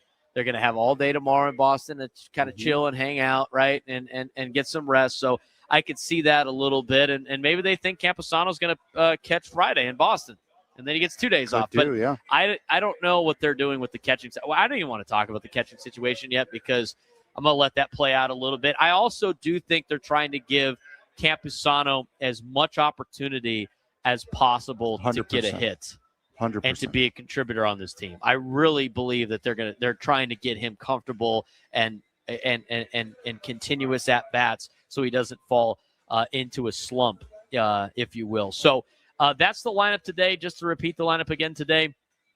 Leading off and playing right field, Fernando Tatis Jr. Xander Bogaerts bats second, plays shortstop. Jackson Merrill bats third today. He plays center field. Manny Machado is the cleanup hitter. He plays third base. Ramon Laureano's the DH. He bats fifth. Batting sixth and at second base is Jake Cronenworth. Batting seventh and at first base is Gavin Sheets. That'd be nice to get Gavin Sheets going a little bit. Freddie Fermin bats eighth in catching, and Bryce Johnson gets to start in left field and bats ninth today for the San Diego Padres. When we come back, we'll kind of recap some of the stuff that we talked about earlier in the show. It's our final segment here at the Loft, leading you into the Eco Water SoCal Padres pregame show on San Diego's #1 sports station, 97.3 The Fan.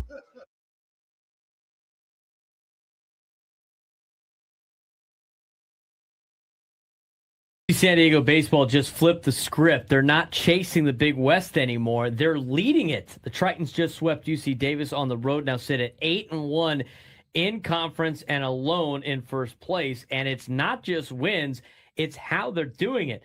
Power hitting, dominant pitching, and even grinding out close games like that 3-2 win on Saturday. That's what contenders do. But here's the real question. Can they handle being the top team now? Because it's one thing to surprise people. It's another to stay on top when everyone's coming after you. They've got Hawaii up next, and we find out just how good UCSD is, and if UCSD is not just hot, if this is for real, a big series for the Tritons. This week belonged to UCSD Tritons baseball, and they didn't just win.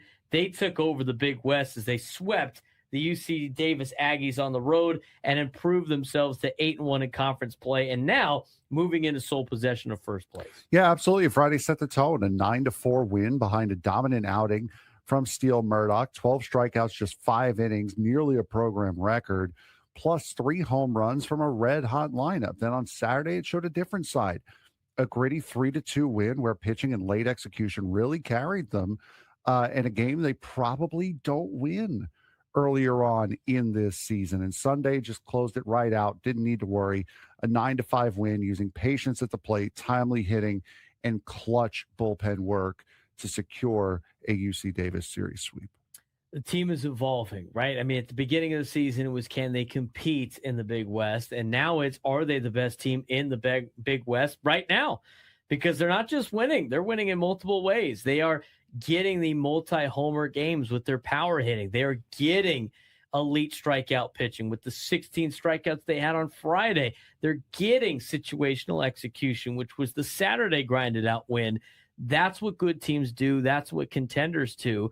And for the baseball team. Now, Cal Poly's good. UCSB is good. UC Irvine has traditionally been good. These are the teams that they still yet to play in Big West play, but they're off to a really good start. They've built themselves a cushion now to get themselves a good seed for the Big West tournament. It's the second year of the Big West tournament in baseball. And this year it's going to be hosted at UC Irvine. And the winner of that tournament is going to be in the NCAA tournament in a regional. But you rack up wins now. If you're UCSD, maybe you don't need that tournament to make a regional. Maybe you could do it as an large team. But we've had a lot of key performers this week for UCSD baseball. Yeah, absolutely. Still Murdoch, 12 strikeouts, near record performance for UC San Diego. Anthony Potestio, 4 extra base hits on Friday. Gabe Camacho, his 9th home run of the season, which puts him in the top tier in the conference. Bullpen,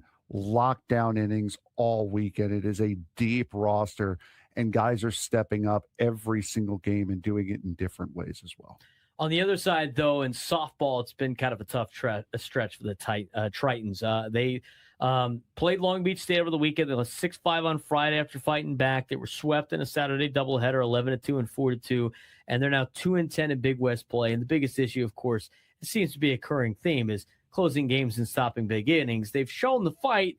They have multiple comebacks. They have late homers, but they're struggling to finish games. Yeah, unfortunately for them, it just has not been the run through conference play that they have needed or wanted. 2-10 start in Big West Conference play, really, really tough to take. And now they're going to be playing. Actually, I believe. Oh, I don't have their next opponent on here. It's an oversight on my part. Baseball is playing Hawaii, huh? Baseball is playing Hawaii coming up next. I will say this, though. There was some news this week about UCSD in their athletic department. Their soccer team, UCSD men's soccer, will be competing in the Pac-12. There you go. In the new Pac-12 in just soccer. So that's an interesting move right there by UCSD to join the Pac-12. Now, the Pac-12 is a conference that, we know what they have for the 8 teams for football, and then the 9 teams for basketball. But there's a lot of other sports that need additional teams. So UCSD is jumping in men's soccer. So congratulations to them joining the Pac-12. Now, in terms to put this thing to bed, UCSD baseball now the team to beat in the Big West. Right now it is, but they do have to deal with Cal Poly and UCSB. Those are the 2 teams that were at the top of the leaderboard in the Big West. They're 8-1 in conference play right now. The Tritons are in baseball. They're sweeping series. They're showing balance across the board. But the reality is, being the top team brings pressure, and now every opponent is circling UCSD on the schedule, including teams that were expected to win the conference. UC Irvine's not playing that well as of right now, but they're a team that was expected to win the conference to start the season. So I would imagine they'll probably have a little bit of bounce back in them later on, but still early on in the season, still early in the contest.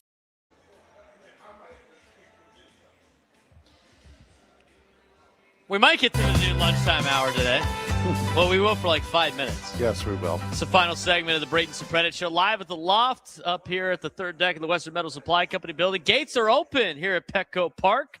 Already got to see Nate from the chats and Ra. They're here in the house having a good time, getting ready for some Padres baseball. Got to flip the mojo. Got to flip the mojo a little bit. Now, I will say this. You know what? Our guy, Matt, did not go to the game yesterday.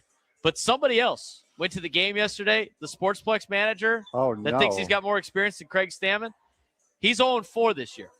He's 0-4. You know what? I think that's he's the new cursed man. Don't let him inside the ballpark. Any of you wrestling fans know, by the way, any of you wrestling fans out there will get this reference. You cannot put that loss last night on the five-time Poway Sportsplex champion. Well, he's going to argue that he's won 10. So You're I'm off not the- doing that 10 times. No, I'm not doing that 10 times either. It's not deserving. It's not deserving. He's 0-4, okay? I don't know what Nate and Rod's records are at Petco Park, but I feel like when we see Nate and Rod here at the Loft, Padres usually do pretty well. And you have a very, very good opportunity here. You have a mixed match in the rotation. You've got your ace, your number one, going up against their number 5, who's throwing his first game of the year. So you have a very, very good opportunity here today. And as we said at the beginning of the series, you have a very good opportunity against a team that's limping in. Good teams take advantage of those opportunities. Well, now you're trying to just avoid being swept, trying to take advantage of an opportunity to get out of here with a win against the number 5 starter when you're throwing your ace. Yeah, and then you go against a couple of teams that are also struggling, so hopefully you can work your way out of it, not let it spiral out of control. It's not like after this series you're going on to take on a team that is really playing red hot. But sometimes the Padres, kind of play up to that level, and maybe that's kind of the awakening they need. But I would imagine with the juice of Fenway Park on opening day, that could get a lot of these guys, especially a lot of these guys on this particular roster that have played a lot of games at Fenway Park, one in a Red Sox uniform and one in the division in an Orioles uniform. We'll see how that plays out over the weekend. Red Sox, by the way, trying to avoid getting swept down in Houston. They're tied at 2 in the middle of the second, but they're 1-4 to start the year. And then you look at the Pirates. I mean, you got the Pirates right after that. Pittsburgh this season is sitting with a record of 2-3. They currently have a 4-3 lead on the Reds at the bottom of the 7th inning. I did see that on social media today. I thought it was funny. I don't know who won yesterday in that series. I don't pay too much attention to it. I do know O'Neal Cruz looked pretty bad in the outfield again. But the Pirates won yesterday 8-3, and the positive Reds fan said, "Hey man, it's okay, easy series win. We got a guy. The Pirates got a guy going tomorrow that's got a 67 ERA, and he's 0-1. What a bum! Series win in the bag." He's of course talking about Paul Skeens. And also today, Paul Skeens had a little bit more of a bounce back outing. We mentioned CB Buckner earlier on in the program. Of course, CB's had a awful week. Yeah, CB in had more ways than one. CB had a bad day yesterday. Called the guy out for missing first base when his foot was in the middle of the bag. And then today, apparently, he took a foul ball right back off the face mask. Had to be helped off the field, and he might, we haven't seen it yet, but he might be out of that game as well. So for as much as we're going to sit here and call CB Buckner the next Angel Hernandez, no one deserves that. No one likes to see that. So wishing all the best to CB out there in Milwaukee. Paul Skeens did a little bit of a bounce back. 5 innings, 1 earned run, 3 hits, 2 walks, 5 strikeouts. Knocked his ERA down from a 67 to a 9.53. That's what you got to love about it being early, right? You got to love about it being early. You can flip it very quickly. Other scores for you out there in Major League Baseball. Orioles have an 8-2 lead on the Rangers, bottom 7. Pirates up 4-3 on the Reds in the bottom of the 7th inning. Top of the 6th in the city of brotherly love. They're tied at 1, Nats and Phillies. I mean, Nats could be in a situation they win both series to start the season in Chicago and in Philly, 2 teams that are competing for a playoff spot. That's why I like to say it's early. It's early. Yeah, exactly. The Nationals are in first place. That's all you need to know right now. Rockies went up to Canada and won a couple of days ago. They're down 1-0 today in the top of the 6th inning. Marlins up 8-0 on the Whites. I think the Marlins could be 5-1 to start the year. Watch out, Mets. Watch out, Phillies. Marlins ain't messing around. I mean, we're not. I don't think anyone's going to be surprised. We were all surprised when they ended the season as strong as they did last year. I don't think that they're going to sneak past anyone this year. They're going to be a solid team. The Marlins will be this year. Rays up with the Brewers 2-0. Mets and Cardinals are underway. They're in the top of the 3rd. Cardinals have 1 hit. They had a rain delay to start the game too, so which is why they're a little bit behind schedule. Red Sox and Astros tied at 2, bottom of the 2nd. Angels and Cubs scoreless as they go to the bottom of the 2nd inning. That's another. Cubs have been kind of struggling out the gate too. They're 2-3 to start the year. Games coming up next at 12:40 will be the Tigers and the Diamondbacks in Arizona. Diamondbacks trying to work a sweep against the Tigers. They got swept by the Dodgers, and on the road they come back and they have taken 2 of 3 so far against Detroit. And they're going to try to do that. It'll be Zach Gallen and Tarek Skubal today for the Diamondbacks. and the Tigers. Giants and Padres at 1:10, Yankees at Mariners at 1:10, and then later on this afternoon, 3:40, Twins and Royals. Guardians will take on the Dodgers for a rubber match in Los Angeles at 5:20. We've already had one game go final. The Atlanta Braves knocked down the A's 5-1. So the A's got their first win of the season yesterday. Go back to their losing ways. They lose 5-1 today to the to the Atlanta Braves. We mentioned the Mets and the Mets and Cardinals starting under a rain delay. Already working over the AccuJesse 3000 here. Saturday and Sunday in Boston, not looking too great. That rain, that snow has changed to rain. It's looking like a 60% chance of rain on Saturday, a 70% chance on Sunday. So it could be a long old weekend in Boston. As somebody that's been monitoring the Boston weather a couple of times, that has been massive changes the entire time this week.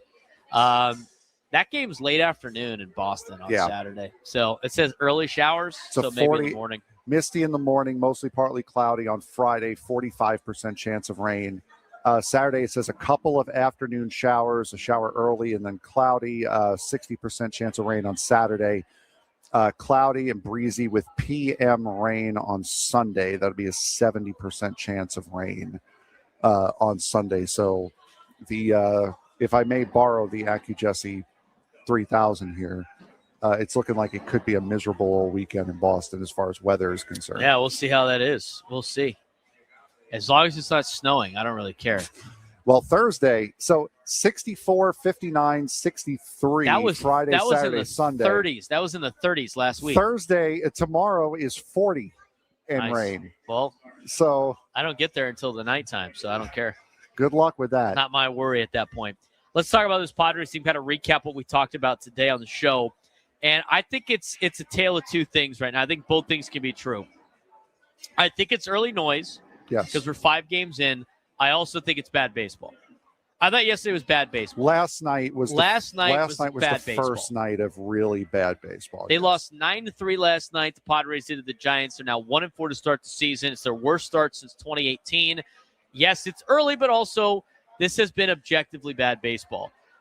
I thought the games against the Tigers weren't bad baseball. I think things got out of hand in the first game a little bit. It wasn't their best showing from an offensive standpoint. You're going against Tarek Skubal, though. You're going to get some of that.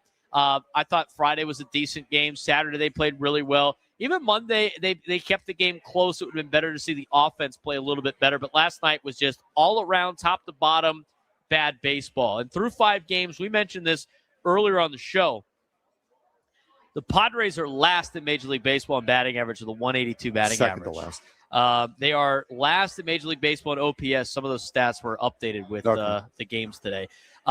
Last in Major League Baseball in OPS, the 5.15. Haven't scored more than 3 runs in a game all season. And they've had situational hitting disasters.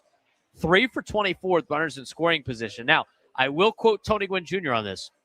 It's not about hitting in scoring position. It's about getting runners in scoring position because eventually it's going to play true. So they have gotten 24 at-bats with runners in scoring position. They need to be able to hit with runners in scoring position, only 3 for 24. And outside of Jackson Merrill, who's 3 for 9 with runners in scoring position, and Fernando, who's 1 for 2, everyone else has been completely non-existent in big spots, something that obviously needs to change for the future if you want to be a big offense.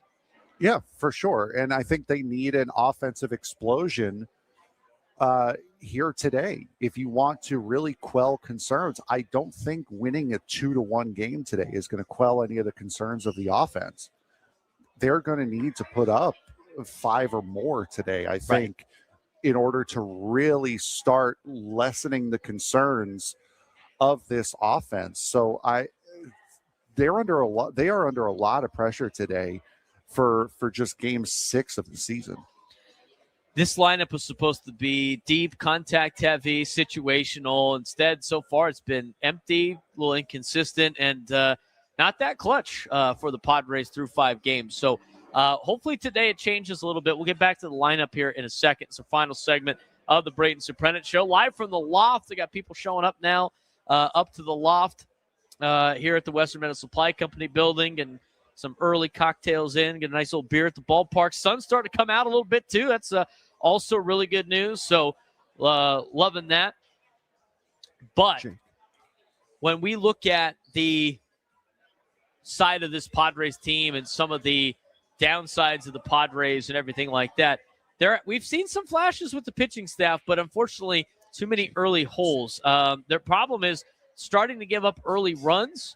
Starters are giving up a lot of early runs to start the year. Germán Márquez, 3 runs in the first inning. They've had multiple games where starters have given up 3+1 runs early. And the pattern right now, playing from behind constantly, which forces the offense to press a little bit. Yes, the offense needs to be better, but the starting pitching, aside from maybe 2 outings in the first 5, haven't given their offense too much of a chance. No, certainly not. And this is you're going to need a bounce back performance here from Nick Pivetta after opening day, and you're also going to need a good performance out of him as well, because from one of the things I saw last night that really rings true is if your starting pitching doesn't perform, it doesn't matter that you have the best bullpen in baseball, because you're not trying to defend a lead at that point. You're just trying to keep the games close. So if your starting pitching isn't working, and of course, as we've seen, your offense isn't working so far, it really nullifies your strength, which is your bullpens, and that starts with the starting pitching here in this case. Yeah, at bad at the worst possible times has been the pitching staff. I mean, the bullpen's been really good, but they've had a couple of bad spots for the so far this year. The bullpen's still the biggest asset of this team, still the biggest strength of this team, but the starters got to be able to give them a little bit more of an opportunity at the beginning part of the contest. Randy Vasquez did. Michael King did. I think Walker Buehler, as a number 5 starter, did what he needed to do to give the team an opportunity to win.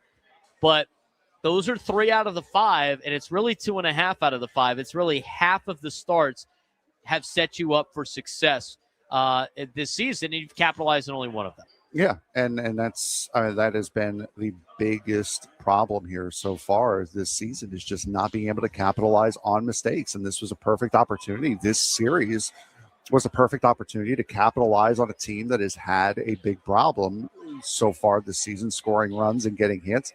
They had 9 runs on 16 hits last night, this Giants team. So got to get out of the box early and successfully here if you want a chance today. We'll talk more about the offense in a second. I will say this.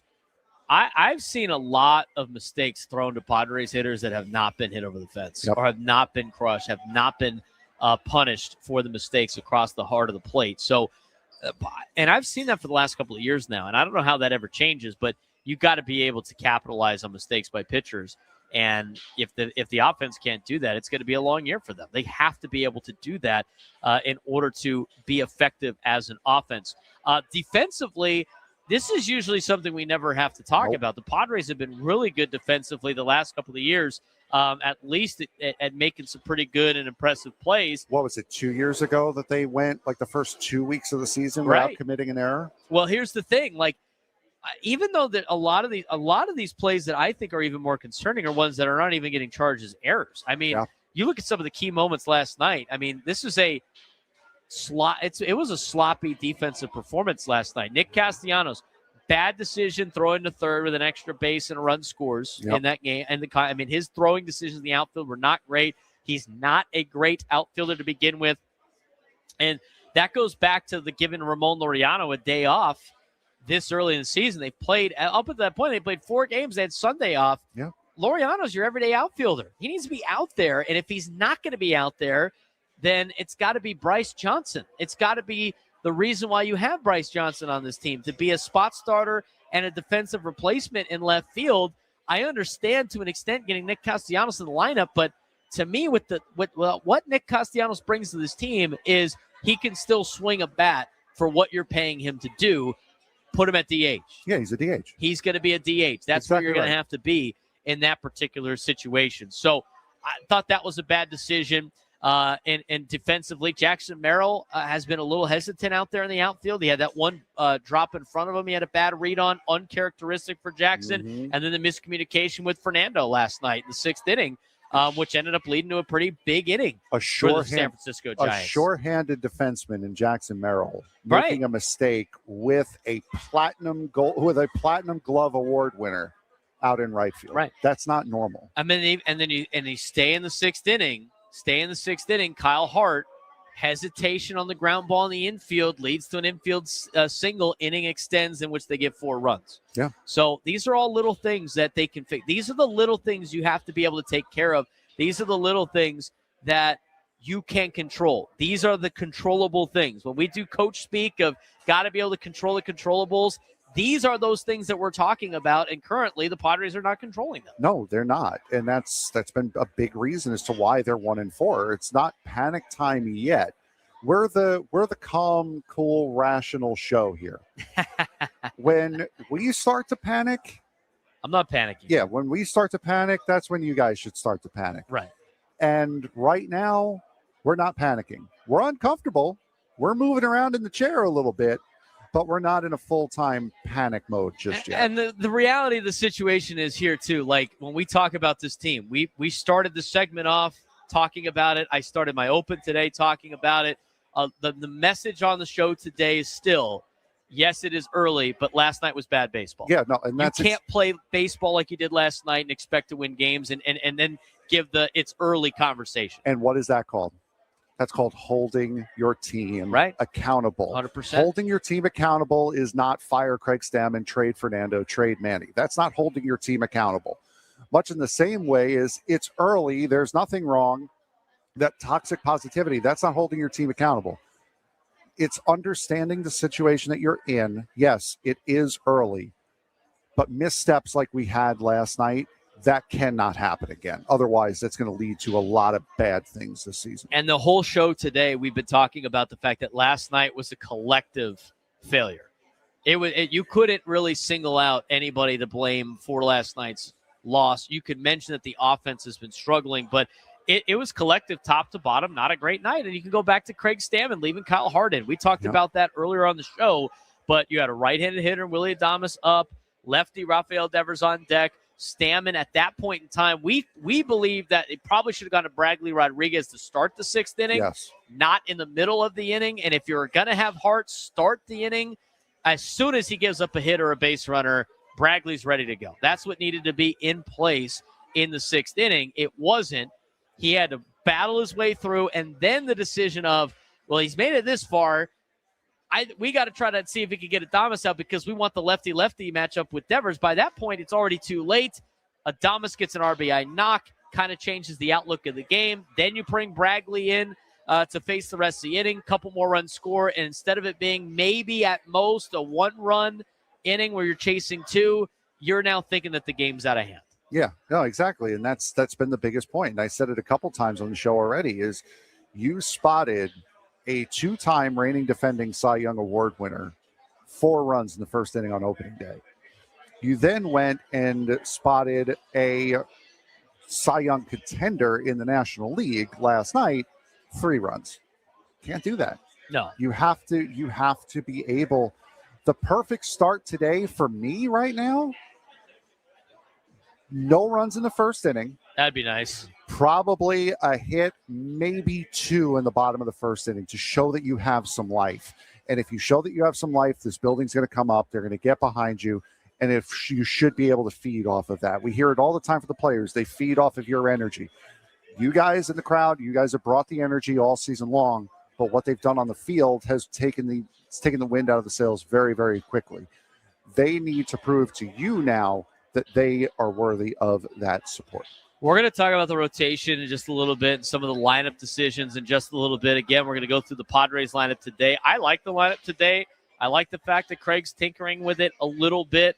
And I don't mind. I like Manny in the cleanup spot. To me, if you're not going to have Fernando bat leadoff, I think he needs to bat third. If it's not Fernando, I like Merrill there. I like those 2 guys near at the top of the order. I think the lineup today is pretty good. But before we talk about, the reclamation projects that we have seen in the rotation, we need to pause 10 seconds for station identification. This is the Braden Surprenant Show live from the Loft on San Diego's #1 sports station, 97 through the Fan. KWFN and KWFN HD1 San Diego. Hi, I'm Wandy Peralta. Wandy gloves it, sets himself, fires to first in time. The Padres play here in San Diego, number 1 sports station, 97.3 The Fan. And Odyssey Sports Station. All right, we're with the Braden Surprenant Show live at the Loft here in America's finest city at Petco Park. Get ready for Padres and Giants. Sam Levitt with the Equal SoCal Padres pregame show will be coming on next at 12:10. So we got a couple of minutes here. Got our guy Dan in Arizona. He's no longer in Arizona. He's out here in San Diego. Season ticket holder coming by to say hi. We'll talk to Dan off air just a little bit. He's got his list of all the things that went wrong last night for the Padres. He's spot on so far on what he's had to say, but. As I look at starters 5A and 5B, Walker Buehler and Germán Márquez, Walker Buehler, 3 runs, 4 innings. He basically gave you exactly what you expect out of a number 5 starter. You would need him to go one extra inning and go 5 innings, 3 runs or less. I'm encouraged with what I saw in some of the pros out of Walker Buehler. Germán Márquez, 4 runs in 3 innings. First of all, that's not going to get it done. Second of all, there's not a lot of positivity to pull out of his advanced numbers from last night. No, not at all. And this is the kind of start that when we're hearing reports of yesterday from, I believe it was Jeff Sanders saying that Griffin Canning's pitching in Tulsa, and then hearing today Griffin Canning's going to be pitching in Tacoma with AAA instead of AA. That's one of the worrying signs. And again, you're not worried about Griffin Canning's arm. It was not an arm injury. It was an Achilles injury. He just needs to prove that he can field his position. So he should be ready to go coming up here very, very soon. That is a very, very worrying sign for a guy like Germán Márquez, especially coming off of the start that he had last night. I look at the lineup and some of the lineup decisions, obviously, to force production. But the one that didn't make a lot of sense, though, of course, was Ramon Laureano not playing yesterday. He's the only guy on base every single game. He was coming off of a 3-for-4 performance on Saturday with a night off Sunday, where he could have came in and been that X factor in the lineup. I mean, 3-for-4 on Saturday, and in the 3-for-4, the one out he had probably was a robbery of an extra base hit. I don't know if it was going over the fence or not. It might have hit the top of the fence, but he roped that ball. He's been on fire. I don't know why he didn't play yesterday. And on top of that, we talked about it. If you're going to not have him play left field, you got to have a guy like Bryce Johnson play left field, because Nick Castellanos is not an outfielder anymore at this part in his career. No, and I believe I heard that was the one thing about Ramon Laureano learning left field at this ballpark. It's not a unique left field in the fact that it's pretty much a straight line. So there's no like weird quirks that you have to worry about as far as the wall and the boundary. But from what Ramon was saying, it was learning the air, like learning how the wind affected the ball, because he's used to having a ball hook. He's used to having a ball tail. That's why you would see him overrun everything when he first came in last year, because he wasn't used to that. So that's going to mess with somebody like Andujar Castellanos as well. We're going to sign off. I do want to say walk damage has hurt the Padres too. 25 runs allowed, 9 scored by players who have walked. Got to be able to clean up the walks. For Frank Marchese, I'm Braden Surprenant. We're the Braden Surprenant Show. I will be off until Monday. You will have Padres baseball on Friday. Matt Scraby will take over the show tomorrow. Coming up next, Sam Levitt, Equal SoCal Padres pregame show.